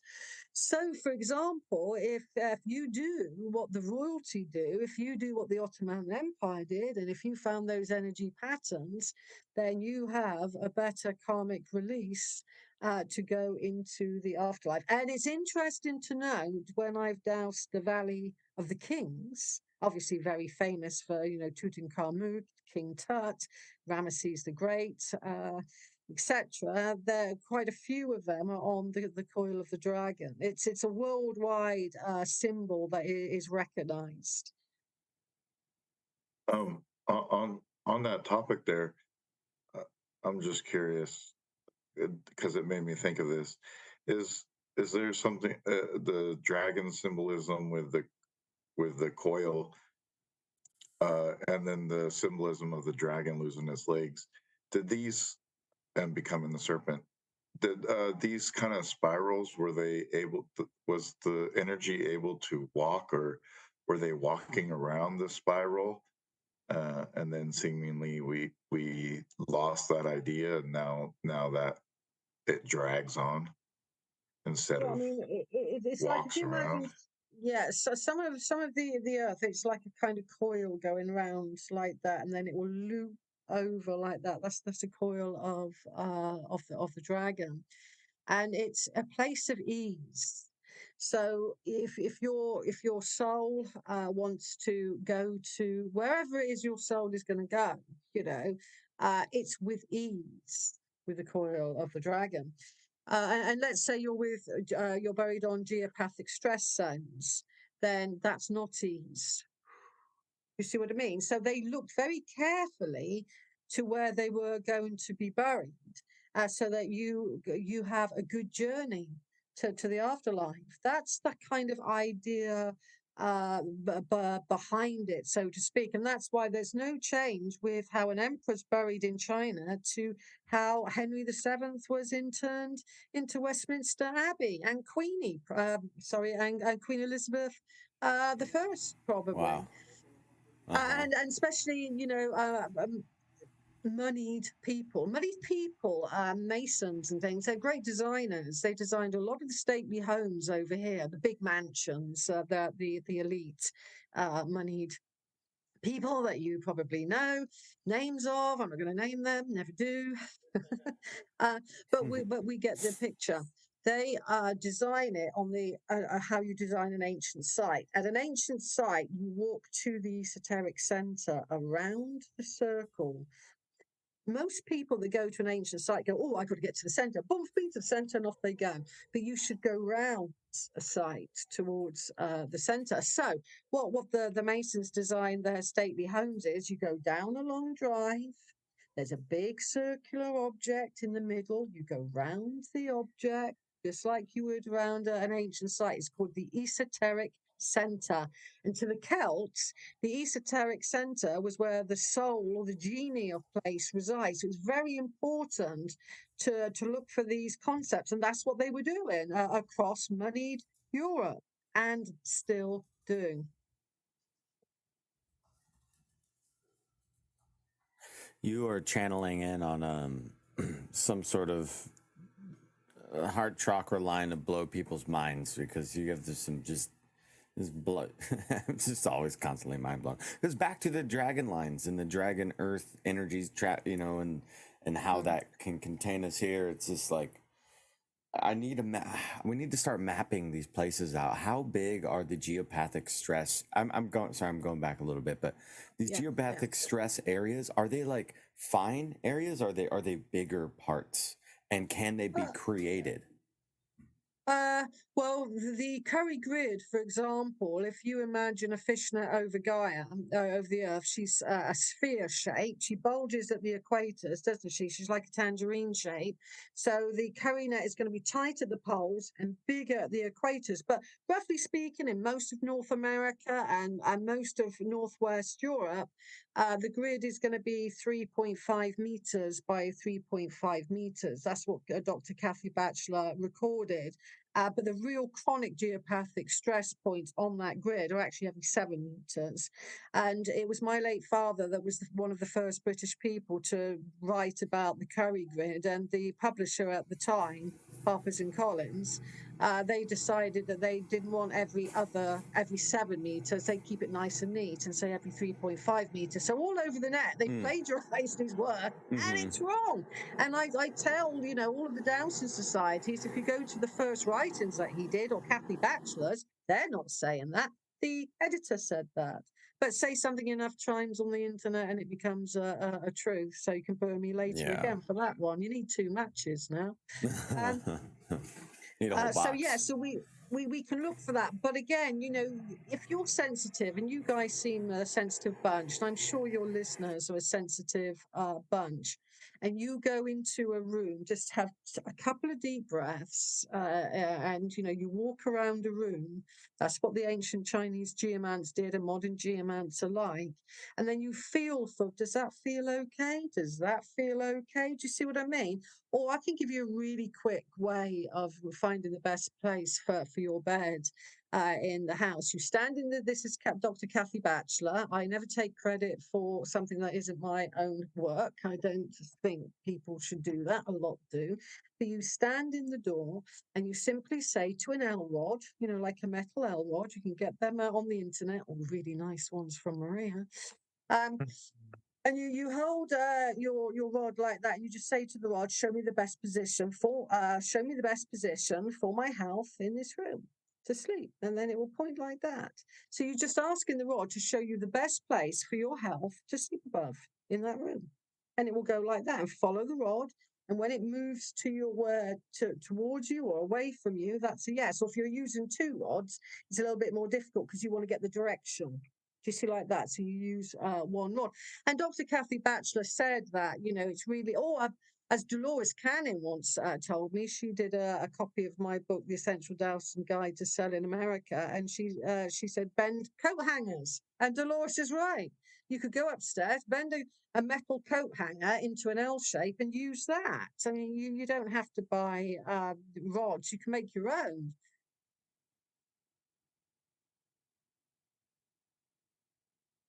How much do you sell your L rods for? You said you make some L rods. You distribute them?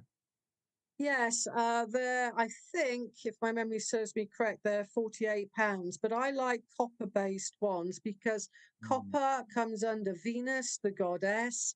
Copper is a really good conductor, so it picks up on earth energies faster. I don't like brass rods. I don't like aluminium rods because, you're dousing earth energy, so you may as well use a goddess material. Do you see what I mean? So I don't use steel, copper, steel rods, iron rods. They're quite popular, but they're not in the symbolism of Aphrodite and Venus, who all revered copper. So that's why you use copper, but it is highly conductive. So you can pick up on energies really quick. It makes a copper rod twitch really quickly like that, where I think it takes a little bit longer for aluminium or brass to catch up. And I've demonstrated this actually in groups. Is a compass essentially a dowsing rod? A compass? I don't know what you mean. Do you mean like a normal compass is a dowsing rod? Like the concept of a compass to find this magnetic north, do you think is like an ultimate dowsing rod?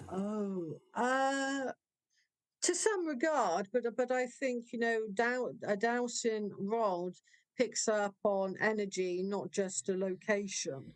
Because these ancient navigators, they would have, you'd have your navigation team, but then you would also, they say they would have like their team of dowsers for when they at least got to the land, they would find out where you're going to set up camp, and how dowsers are basically in history, the essential part of finding and discovering and tuning in and knowing where to set up and where to set group and where to do prayers and things like that. And so I just had that thought. I was like, oh snap, it seems like because the credit for the first compass comes from ancient China. They're like the first, they created the first compass in like 2000 BC, and I just like this. It just reminds me of this look for this sacred center, or this magnetic north, or to find these four rivers that meet, the conjunction, this ultimate like tool, like almost like a compass as a divination tool or something. But I wanted to ask another question. My neighbor's mowing the lawn, so I'm going to mute myself. Is that what's going on? Yeah. Sounds like you're summoning demons. Hey, well, okay, no, here's two questions. So you were just talking about the symbolism of copper and to the goddess. Do you think the Copper Age itself was not necessarily like this Paleolithic caveman time, but maybe a time when it was more of a matriarchal society, and they were actually, they call it Copper Age because it might have been symbolically more homage to Venus and these goddesses in a matriarchal time? Oh, for sure. I mean, the solar veneration and the more masculine culture across Europe came in around 2500 BC. That's when everything changed from the lunar and the communal way of burial you see across Northwest Europe and beyond. You in the Neolithic, you go into a long mound with lots of other people. It wasn't your personal grave; it was collective, and there was no land division in England then. So it was we. The concept: we own this land. We will die here. We will be interned rather here. Whereas when the Copper Age ended and the Bronze Age was born, like I say, roughly 2500 BC, that's when individual burials occurred. And it started off from way, way, way across Europe as being very large mounds that men were placed into. They were the first burial mounds were like that, and then eventually women got buried in them and children. But that's when the ego came in and land division was built. It was I now. This is my mound, my own burial, and I own this land. So that's when kingship was and queenship was born. So I think that's when the demise of the collective came ended in the Neolithic actually, because we have ancient county borders that go back to the Bronze Age. We can date them back that far. So we know that was an occurrence, and they build big fences and plot out land. And if you're plotting out land, you're saying that's mine, and we do that now. We have inherited that Bronze Age system because I have a garden or a backyard, as you chaps say, and that's mine. And in the Neolithic, it was a we culture. Wow. Yeah, I'm getting some. No, Indy, go ahead. Go ahead, brother. Yeah, I was wondering if you're familiar with the Green Children of Woolpit, and if you have any ideas about whether people lived in the ground, or if you just feel like, I know you've mentioned before that souls return in and through the earth, instead of going up and out as they changed it to in the Mm. patriarchy from the original matriarchal views. But did you know about the Mm. Green Children of Woolpit, and what do you think about people living in the Is that ground? the ones where they had the greeny colour skin and Yeah, they were seen that? Yes, yes, I am familiar with that from like Middle Earth as it were. Yes.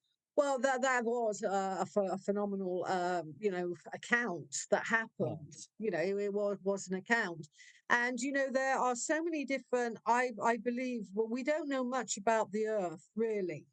We don't know how things are much deeper in the ground. You could have all sorts of different beings. Certainly in the Celtic tradition, that's where beings do reside. They do reside there. And so I think it's about all of these accounts, whether they're the green children that pop up, and they didn't like the lights, did they? And there was all of that sort of going on. It's about remembering our past and remembering what was in occurrence. And that's where I think ancient sites and deep waters come in. When you go to a site, connect to the Akashic record of the past of place, and then that information will slowly come up into your consciousness, so we can connect to the past. And I feel, because I've discovered some of what the ancestors look like, it's because I can connect to the Akashic memory of place. And anyone can do that. It's not rocket science, and it's free if you're at a free site. And the thing is, when you come to some of the real power places, it's a sad reflection of this is being denied by places like Stonehenge having security guards. You can't go into Newgrange, into Ireland, without a guide, or Noth in Ireland. So, we have to claim back our past, and we have to, I feel, connect. Also, what I think is magical about the large henge monuments, whether that's Avebury or wherever you are, the massive ones that could fit thousands of people in. Stonehenge was actually phase two, quite small. Phase one, you could fit thousands in. Now, imagine you're at Stonehenge during, the lunar cycle, or the eightfold year, and you're with 1,000 to up to 2,000 people, and you're all in the same collective mindset. Yeah, that's the power of what ancient sites were like.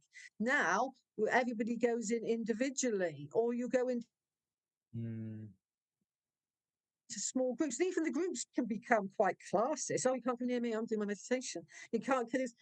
But before, I think everybody had that massive collection. Could you imagine children being taken there for the first time, joining Oh, in the collective of their beautiful. parents, and being switched on like that to the memory of place and to their destiny alike as well, because you can get your soul's divine purpose from ancient sites. That's the difference, I feel, because why would you make a place to fit up to 1,000, 2,000 people? These were massive events, massive spiritual events like the world has never seen since.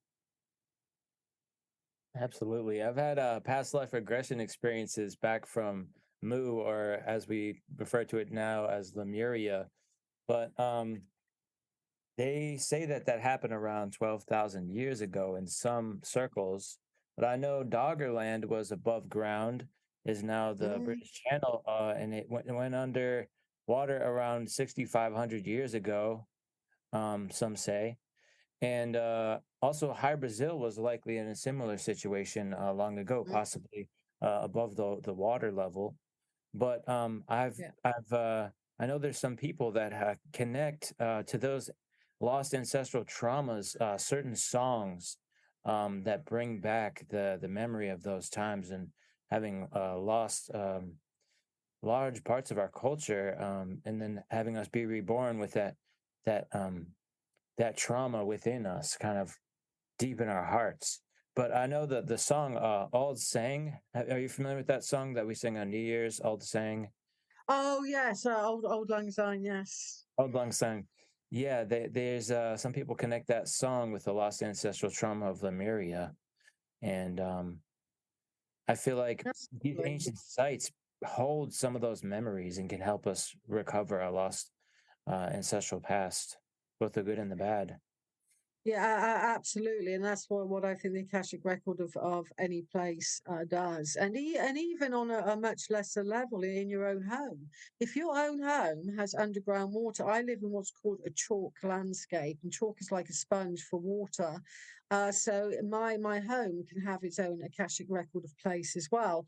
So when I go to do house clearance and things like that, I connect to the memory of the house. Do you see what I Mhm. mean? And I always tell the house and the place what I'm going to be doing. I don't just go in and say, "Oh, Maria's here with her dowsing one. She's going to do some house clearing," and I just walk around. I don't. I tell the house. I tell the owners. Tell the house a week before I'm coming, and ask to be invited. Do you see what I mean? Because otherwise, you're intruding on Earth. Sorry, that's my alarm. You're intruding on Earth energies. You're intruding on the memory of place. So I think the more that we work together as a team with ancient sites and even our own homes and landscapes, it's a better relationship and a way forward. Do you see what I mean? Rather than expecting that me to go along and do that, and I will never clear the house if there's something that doesn't want to leave. I will work with that. Do you see what I mean? I'm not one of these dowsers, and this is why I disagree with some people that have had no geomantic training and talk about moving earth energies and working with pulling underground water towards them and things like that. I never disturb the earth's energy system because I might not like that energy current, but the gnats behind it do. The deer will follow things for they love blue energy currents. And if I start moving things, I'm moving a whole ecological system of Gaia. What right have I just because I don't like living in that house because of some energy? Because that line will go out, and that's where the animals will gather, like gnats or mosquitoes or uh, like rats and mice and other things. So you've got to be aware that when you're working with, even with a house, let alone an ancient site, you mustn't disturb that ecosystem. And that's where you have a school of thought, mainly present company excluded, that is mostly male dancers that take control of it. And that's where I try to show my students you don't need control. You just need to work with something, and then magic happens. And it really, really, really does, because you're leaving your ego away and saying, you enter like a mythological state of mind to work with all of these beings and energies. And it's a wonderful, magical journey. I love that, asking the permission of the land or the home, whether they want you to be there or whether they want you to do work there and make changes, whether it be for better or worse. That's beautiful. I know the Native Americans do that, and when they're taking herbs, they ask the grandmother plant first, "Shall I take these herbs, or do you want me to move on?" And that's beautiful, trying to commune with the energy of the environment that you're in and ask it those questions. I love that.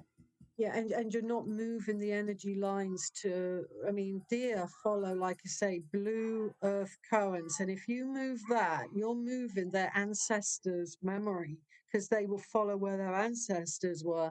And, and other beings, even Sasquatch, will be following particular color lines and currents through the landscape. I always say work with the earth and then magic happens. Start dictating to her what to do. What, she's 4 billion years old. She might listen to you for a while, and then you'd be like a gnat, an irritant for her, the way I see it. But the beauty is forming. The more you form these relationships with places and the spirit of place, the more other places recognize you, because water it's like a massive being in its own right, and water will go to water, won't it? So a spring will start, go to a river, and go to sea, won't it? It joins water. So if you go to an Akashic record of place, be in your power, like I mentioned earlier, tell the deep waters what you're going to do, because you'll be introducing yourself to the world's waters. You see what I mean? Because water will go to water. And then it does that on the inside of the earth as well. It's as above and so below. So I always say to people at Stonehenge, they say, "Why aren't we going into the circle?" That group's gone straight in, Maria. We're going to walk in the way of our ancestors. You're not ready to go into that sector yet. We're going to do everything you're seeing everybody else, but we're going to do it in the footsteps of our ancestors. And we're going to do it with a permission, because the beautiful thing about ancient sites and the wisdom of our ancestors, they'd always have one point at an ancient site, which today we call the neutral zone. I think it's such a boring term, but anyway, that's what they call it. It's called a neutral zone. So that's where you clear your energy fields before you go into the ancient site, so you don't take your emotional baggage with you. Okay? And that's what the ancients, their wisdom is so profound. But the past is close if you know how to approach it in the right way. And a few top tips, and before you know it, your energy field is expanding. Once you've cleared your energy field, you're open to what the world's Akashic records are going to be telling you. You're clearer. Do you see what I mean? It's easier. Why make something difficult? That's what I always say. That the ancients did it in a kind of way that makes it easier, not harder. And yeah, individualizing things, and like we're living in that epitome of like secret societies and taking this knowledge and making it so singular. We're making our way back, and it's beautiful. But I want to ask you one question that is important to me, to see what you have to say on this, and anything we could dig up on what our ancient druids, what were they eating? What were important foods to them? I have a hard time finding what are the important foods and herbs, because they didn't write anything down, as you say. So what do we know? Is it nuts from the special trees, or what are the special foods of the druids? If you really want to look into that, there was a big analysis done on what's called Linlow Man, Linlow, Linlow Man, and he was from the Druid community, not necessarily a Druid, but he was from that community, and they analysed what he had been eating and what the kind of fabrics they were wearing, and that sort of thing. And they really did like nuts, and they kind of ground them down, beech nuts and hazelnuts. It tastes kind of like coffee to a certain regard. And they loved nettles. They loved turnips, root vegetables, burr. Over here we have it's high in carbs, so that would have kept them going, and a lot of meat stews. But the cauldrons that have been analysed for food substances as well, the Chiseldern Cauldron Hall, that was a massive amount. They reckon they could feed like the likes of Glastonbury Festival today with meat stews, vegetable stews, and loads of alcohol. They reckon they could have, you're talking, these were massive, like Glastonbury Festival events with these huge cauldrons of food and alcohol. But different kinds of alcohol, right? Alcohol is different than what we know it as today. Fruity beverages. It was described as very fruity. So you'd have things like natural yeast, type of cider, blackberries, elderflower can make really good. Mead, absolutely. You can don't forget the mead. We've got so many place names like St. Margaret's Mead, where they used to make mead. A meeting. A meeting of the minds. A meeting, yeah. We dug into the cauldrons of the ancient Tuatha and found out that the ancient Celts, it was like one of the magic items that they brought with them to the surface was the cauldron, because it's part of the alchemical process and such an essential chamber of alchemical. Go ahead, sir. Go ahead. Sorry, I forgot. That was where I was leading with the Tuatha De Danann and stuff. and that line of questioning with the tribe of Dan and what came first. Um, I found this thing, and it talks about the different sacred objects of the Tua de Dan and the Spear of Lug, the Stone of Fall, the Sword of Nuada, and the Cauldron of Dagda, and how those actually apply to the wands, the cups, the pentacles, and the swords of tarot cards. And I thought that was super fascinating, that connection of how those connect into the tarot, because you see tarot used in such things as divining information and whatnot, and then that also there's another part of it where it connects into different tribes. But can you elaborate maybe more on if these? Do you think these legendary weapons? I've got to plug in. I've realised it says my battery's running low. I'm going to have to get the lead. Sorry about this. No worries, no worries. Okay. I have a question for Dan. What was the cauldron? Yeah, it was a great question. What was the cauldron associated as far as the suits of the tarot? Was that associated with cups? Okay, cool. Cups. The cup, the bowl, and the cauldron. The thing in a vessel, the womb. And the spear was the wands. Spear was the wands. The Stone of Fall was the pentacles. The Sword of Nuada was his swords. Yeah. Sword, stone, cup. So you got like the bowl or the cauldron being the feminine vulva, and the wand being like the masculine phallus type of energy, and then those other two, or maybe the offsprings of that, or I thought it was interesting. She was talking about the Druidic school and how you basically had a 3-year, but now we're on a 4-year journey in college, and then you get your master's after 8 years as opposed to 9. So like everything looking at had that, to be in threes. yeah, 3, 3, 3, 6, 9. So that was kind of really interesting to me, because that shows again the separation from the maternal to the paternal, and that switch of that type of hierarchical. 3-4, the 3-4. Yep. Oh, 3-4 timing, baby. Let's go. Yeah. I know the 3 rabbits are a symbol of Ostara. Yes. When this is the festival of the equinox, and you have Ostara, Germanic goddess. But yeah, this is just about kind of charging up. Sorry about that. Well, we're on a wind down too. Maybe this will be like a final question before we close out. I had one last question before after this one though. But so yeah, the legendary weapons of the Tua de Dan and tarot. Do you think that these legendary weapons, or the cups and the spear, or whatever, do you think that they were actually real things, or do you think that these were sort of spiritual gifts, and that's why we see it in the tarot? I think they were both, because to the ancient Celts, the sword was everything. And before I go, I'm going to show you an Iron Age sword I have. Yes. For a ritual. Yes. Okay. But I think they were both, because in ritual that you would be using the sword, for air.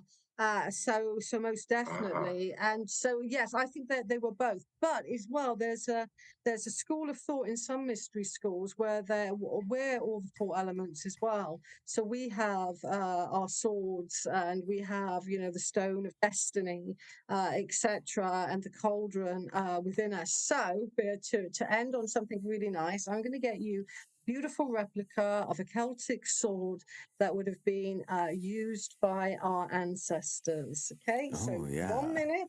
Yes. Yeah, we all got to start working with cauldrons again, man. Just like I miss my still. I miss it. I gave it to my mom for her birthday. This is. They tended to have this kind of shape here and here, and this isn't, but originally that probably would have been ivory, and then they were in these lovely leather sheaths like this, and the sword is like this. So They would have Whoa. used them Sick. physically and to cast the circle around as well. And also, like in the Ace of Swords in the tarot, Arthur Edgar Waite has it coming out of the ethers, doesn't he, with a hand holding the sword like that. And that's because the Yes. Ace of Swords represents victory, because in medieval times, you didn't have someone saying, oh, such and such has won, King Arthur's won the battle. You stand in your saddle with your sword on high, everyone in the battlefield would have known you're the winner. And so that's why the Ace of Swords represents victory. It's what you would have done in battle with swords. So it's not just Game of Thrones that go around with swords. Maria does. That's a Excellent. beautiful sword. Yeah, I've got a sword collection. Cool. Me too. Oh, that's amazing. Okay.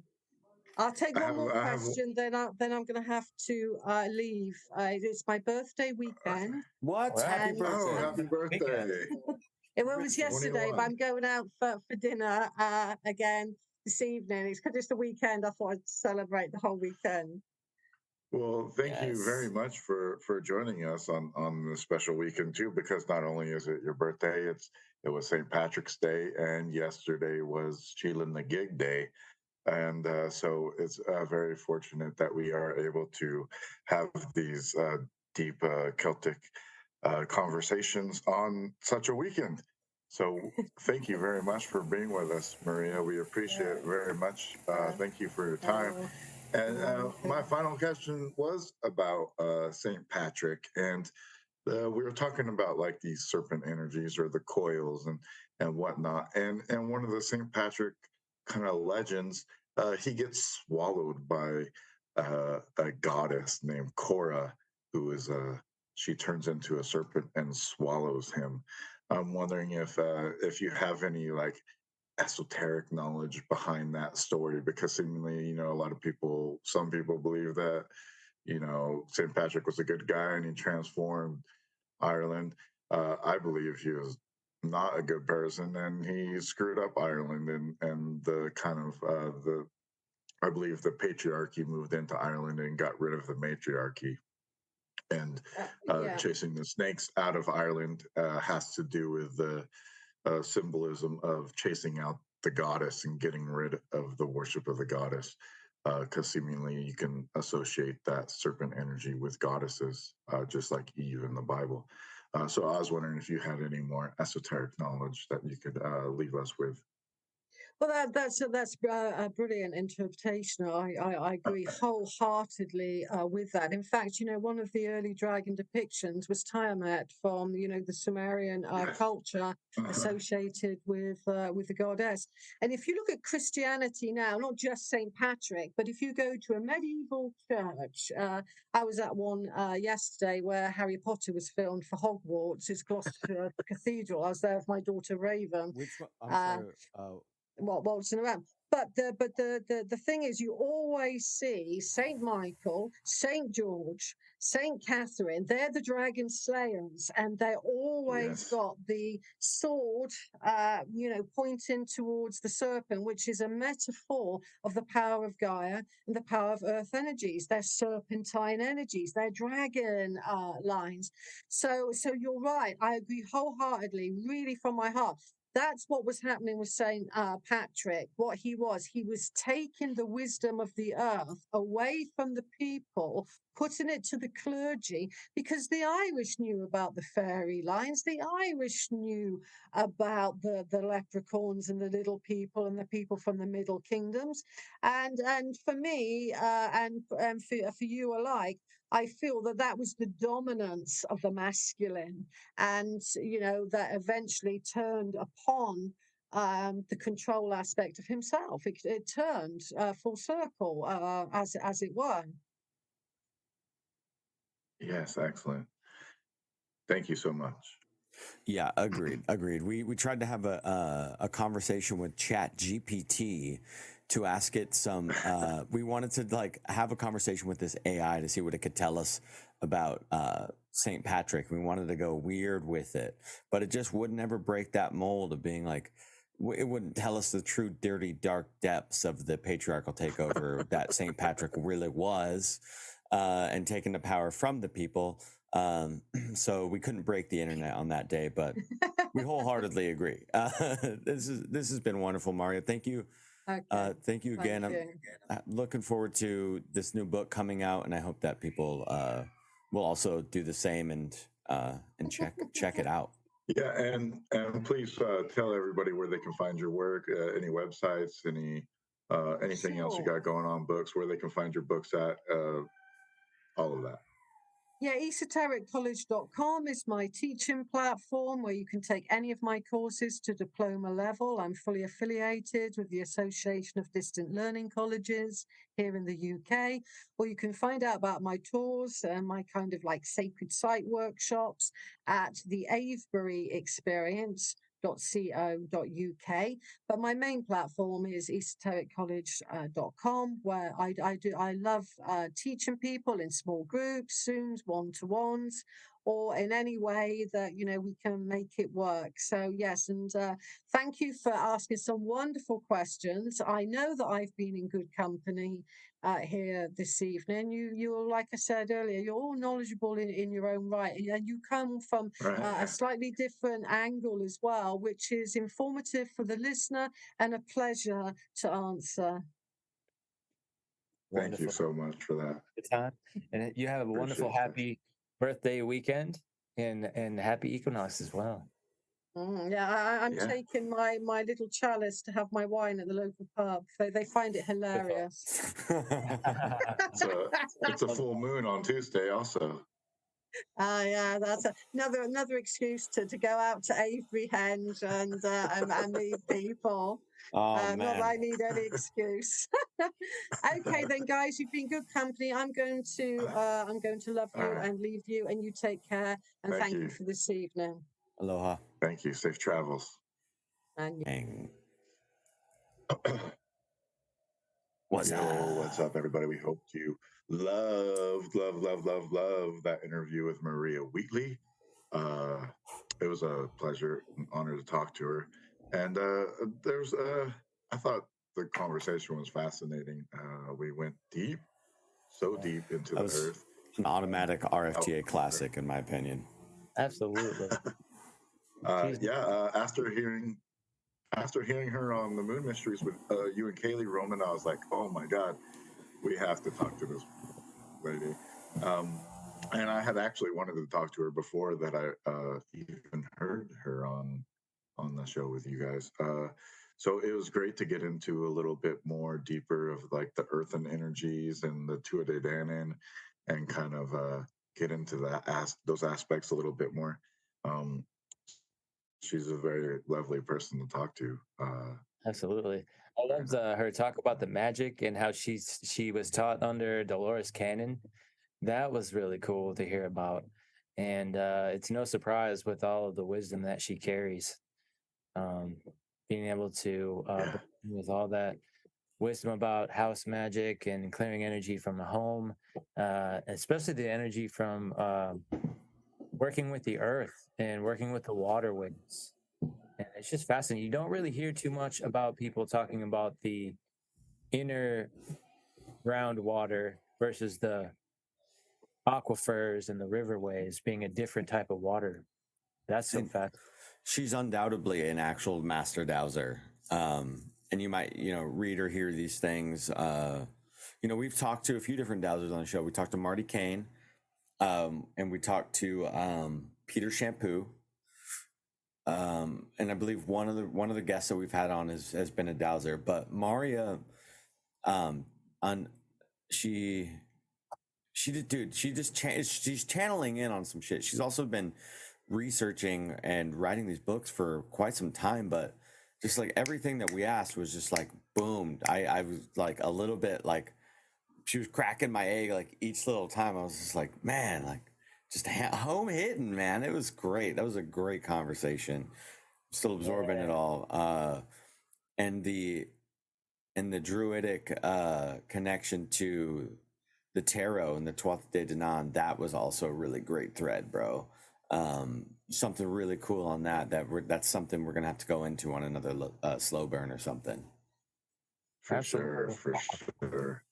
I want to learn about the Undying. Yeah, It's interesting the breakdown of the elements with the different fae. yeah. You know, I've been fascinated by that too for a long time, and I originally read about it. Manly P. Hall writes about it, and then there's one other significant writing I found on it, but there's really not like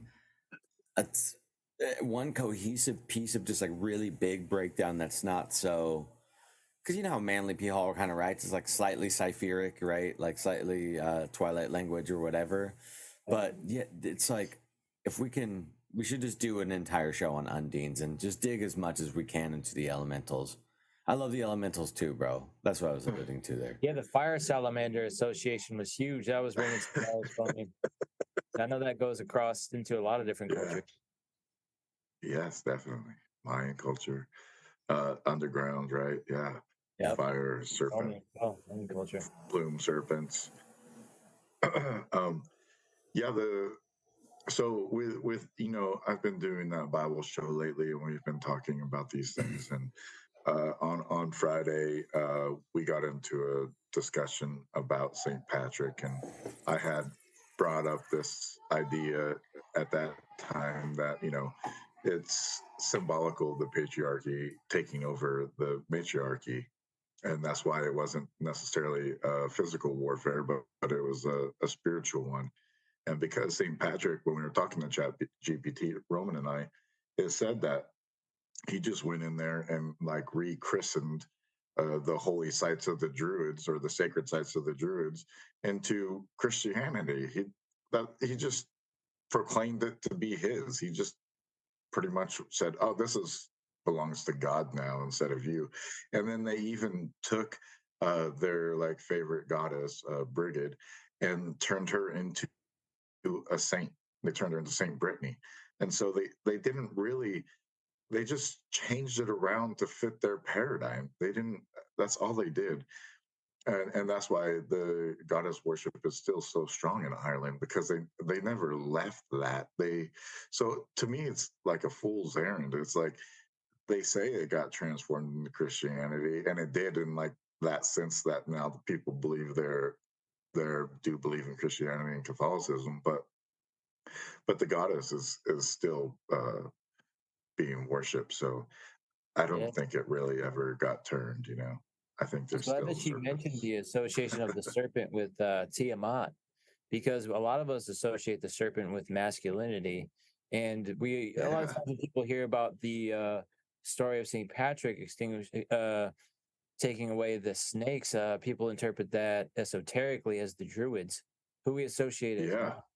But I think a lot of these older, wise groups of people and priesthoods may have been associated as men being the practitioners and priests, but they followed a matriarchal society, and there was at least an even keel of maternal worship there that we failed to have in our history, and it's kind of been weeded out. Yes. Leviathan was the representation of Tiamat in the biblical stories. And the Levites. Yeah. Yeah, I was just gonna say, man, like, yeah, that book that I when we did our dragon talk, I was dick deep in Mysteries of the Dark Moon by Demetra George, which is a book that took me I don't know how many months to like truly fully listen to, because I'm not a fast reader. I will read something and I'll just be like mind blown. I'm like, 2 pages in, I have to stop completely for the rest of the day. But it's the same with listening to audiobooks. I have to listen to very little chunks. And what she said is that the snake symbolism and dragon symbolism, all that, anything serpent has always been feminine. It always has been the matriarch. It's always been the triple moon goddess. It's always been that. And so, and I wholeheartedly agree with what you're saying. And I still just recommend that you guys please let's get this book on Audible, and everybody listening, get this book on Audible because it's so good. and we can all talk about this book at one point. But it's Mysteries of the Dark Moon by Demetra George. I love it. I want to talk about that. This triple goddess and triple male, triple masculine, triple female. Yes. So the triple feminine is the crescent, it's the waning moon, the waxing moon, and the full moon, right? And the same is true with the masculine. It's the rising sun, the setting sun, and the high sun, the sun at the most high. And when you take those, it forms a triangle too. And those are the 3 points of the triangle. And then when you connect those, you get your upwards pointed triangle, downwards pointed triangle. The phallus and the vulva. Connect them together. Yeah, when you connect them together, you get your Star David. You're right, your 6-pointed star, and that's the balance. That's the blending of together, because you also create that like Vesica Pisces almost between the two triangles, right? And so that idea goes throughout everything, but we have taken out that matriarchal triangle, and now we only go with the trinity of the male triangle. And I think that is not good for society, and we need to bring that bottom triangle back into being. And I think it's coming back, and we're doing a good job of bringing it back. I think so. I really do feel like that. And we might be experiencing that on like a level of like the fourth turning, or that the concept of the fourth turning, the 80-year cycle that society kind of like goes through these waves. And if we're in the fourth turning now, then we might be going and curling the Ouroboros of the cyclic time of however our archetypal reality is. We're going into the beginning part, which will be a grand rising. And it says anybody in the millennial class, like at this point, will be defined as the heroes, and the generation younger than us are defined as like the artist of this new awakening that's going to happen. And I think the harder that we fight as a hero class to bring in the matriarchal society, I think we actually have a really good chance of doing that and pulling it around. It just depends on us to try as hard as possible to stay strong and to fight the older dying generation and bringing the new light in. I really do. And so when you were describing that Star of David and these double, triangles, absolutely, bro. That's the alchemical marriage. It's what alchemy is explaining with the marriage of the sun and the moon. And these different cycles. It's not one or the other is better than another, but it's how the balance works, because that's how our reality works. We have the reality of the sun phases. We have the reality of the moon phases. And you in your life need to live in balance. You need to stay up late sometimes, and you need to go to bed early sometimes, because sometimes you need to connect with the night energies in order to truly channel in some creative shit. And sometimes you need to stay up, go to bed early so you can work the next day, because that's the vibe of the sun, is get your ass to work. But that dreamy, lucid state of the night, when you could tap into creativity, that's the feminine. And so, the pyramid, the top of the pyramid sticking out of the ground, it's phallic, right? The inside of the pyramid, that's why they were always matched below what they were above. The Hermetic style of architecture was you dig out a foundation that's just as deep and just as high as the top of the building. So you would have those, even in architecture, it's an archetypal architecture. But back into the Star of David, who was the father of Solomon, right? The salamander, right? It was David. And so he literally took the seal of Solomon always contained this ring. This powerful ring was his father's star, the perfect. And that's why in all the sacred societies, and Templars, Masons, Rosicrucians, to an extent, they practice and venerate Solomonic magic, because it was a balanced point, balanced time. I love that, man. That's a great segue into that, bro. And this goddamn guy's mowing his lawn. I'm sorry. Oh man, and I know John Dee was said to have gotten the Ring of Solomon from the angels, probably Uriel and Michael, if I'm not mistaken. The powerful. Yeah, that's also. I think that's why you see the Taj Mahal, and you see like Washington D.C. Monument, how it mirrors itself in the waters. The waters are the female divinity, the earthly waters, and it's life, it's Eve. Eve is the river, and the life is the giving of that life. And so when you see that mirror representation, it's also showing you that balance. And it makes me almost wonder if maybe the Bible, according to biblical people, they think it was written by these apostles and whatnot. But I'm starting to think that maybe it was written by Druids and shit, and they were putting this esoteric knowledge in there and hiding Hell it in yeah. their own shit, because they wanted people to be able to decipher this later and find out this esoteric knowledge, because it was being hidden and they had to hide it somewhere. So they hid it right in their own books, for people to see, and they didn't even realize it. And I think that's kind of why it got written, or possibly was written by some of these esoteric people like John Dee and King James. King James has a lot of esotericism to him. He wrote a book on demonology. He married a Danish queen, and I think that maybe, either in regards to him or unbeknownst to him, these people that did put the Bible together put some of the sacred information in there and hid it away. King James deserves an entire breakdown on a slow burn one day.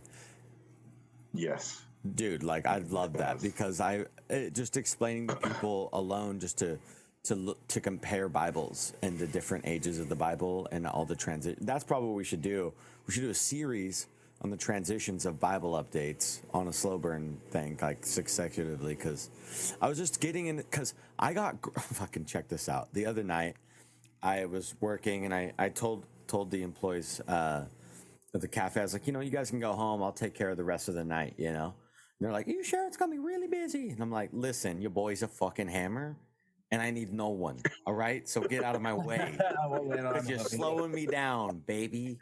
No, but anyway, so they left, and so I was alone in the shop, and these ladies come in, and I'm being nice, I'm doing my thing, and I'm making them food and stuff, and they were so sweet, and they wanted to talk, kept talking, and then we got to a point in the conversation where they said, hey, we want to kind of like help you out a little bit. Like, and I'm like, okay, what's going on? They're like, we want to let you know that Jesus loves you tremendously.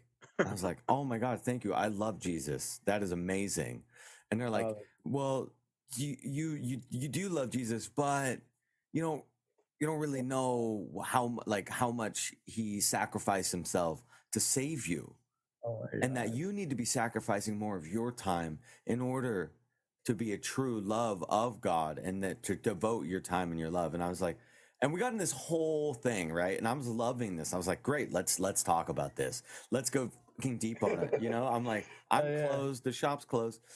And it was hilarious. They kept telling me, basically, no matter what I would say, there's no amount of love I could tell them that I had for God and the archetypes that exist in Earth and all the things, but that they had to just continuously say that I had no, unless you sacrifice your time and energy completely into Jesus, then I was like, they wouldn't listen to any history, anything at all. They just kept repeating the same things. And first time I'd ever actually gotten hounded by a group of Christians like that. Yeah, man, I got something to say about that. You guys are familiar with Jordan Maxwell, the master of syncretism? Mm-hmm. Haven't recently passed on, RIP. But no, he was under the impression that the Druids went into hiding after they were driven out by St. Patrick and became the Judaic people and created a false history that they had been around in older times, but that they are actually not around for as long as we think. And we know that they started to put the vowels into the Hebrew language around only about 200 years ago. And so also we have Hollywood representing the Hollywood wands of the Druidic people. So there's a lot of tie-ins to connect the Judaic and the Druidic. It could be a big connection there. That's funny you brought up the vowels. The vowels right there connects the Hebrew to the Druids. Exactly. Dude, I actually had this kind of thought earlier of when Mario was talking about going from like the graves all being together to being singular graves, and the independent. And I was thinking Atlantis, Lemuria. Atlantis starts with an A, right? Starts with the vowel, but Lemuria starts with the L. Atlantis couldn't be like taken like AL, right? Like Al or All or Alla, Atlantis.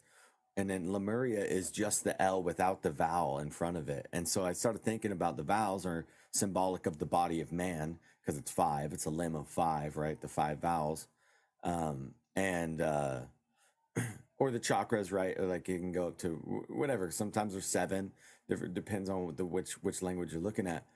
But it's like the use of vowels is like almost patriarchal in that sense that it's, you know, it's solely focusing on the singular body as opposed to the bigger macro body, you know, the micro and everything in the patriarchal system being taken down and broken down so finite. You need to have everything quantumized and categorized and put into these boxes, but as opposed to this bigger celestial picture allowing you to escape that small prison and prism of the patriarchal gridlock box that they put you in.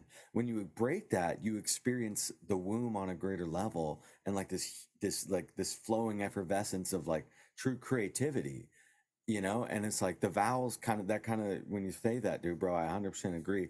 I think that is alone is a part of like the modern language magic to put in there, and the vowels are 100% divinatory and interesting, very deep dive to look at. You can connect so many more things when you're a little flexible with those vowels. Go ahead, Dan. Yeah, we talked about this on Ebbs and Flows also, because we're doing chapter 5 about Enoch right now, and and chapter 4 was about Cain, and so we were talking about the vowels and how the vowels were sacred, and that's why Hebrew originally didn't have any vowels in it, is because they didn't put God into the words. It was very sacred. And then so when you take a vow, when you get married, you're taking a vow, but that's also you're adding God into it. So then you're doing that alchemical marriage by putting the vow into your marriage. You're adding the vowels to your marriage, so you're putting God into it. So I think that's pretty interesting with that marriage and the alchemical marriage kind of concept. And then the letters and how much power they have, because we know that letters all come from spelling, and they were used for the original use was for incantations, not actually for trading and accounting and stuff.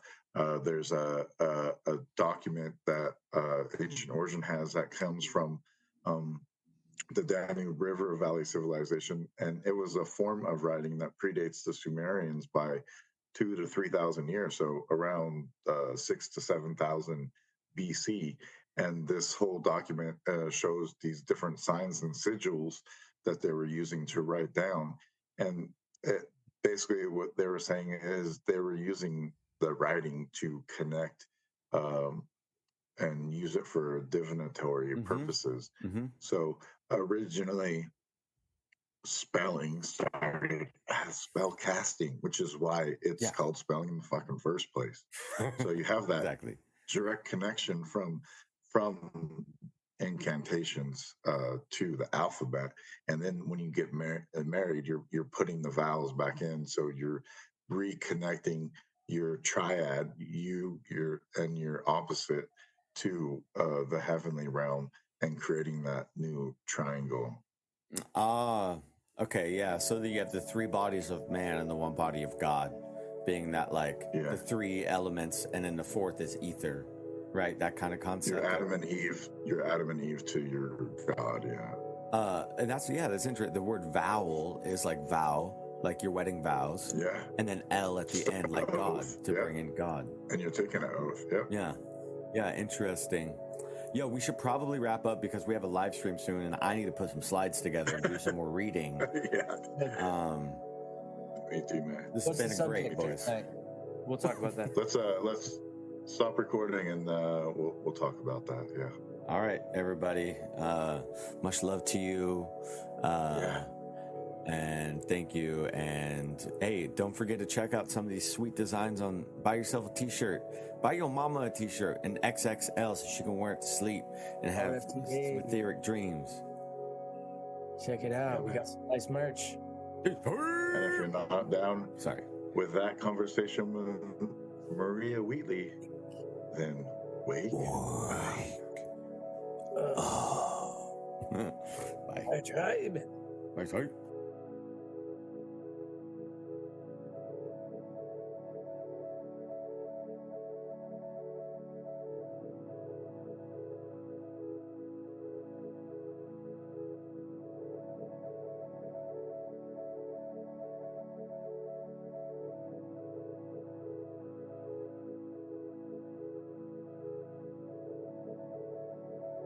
is for.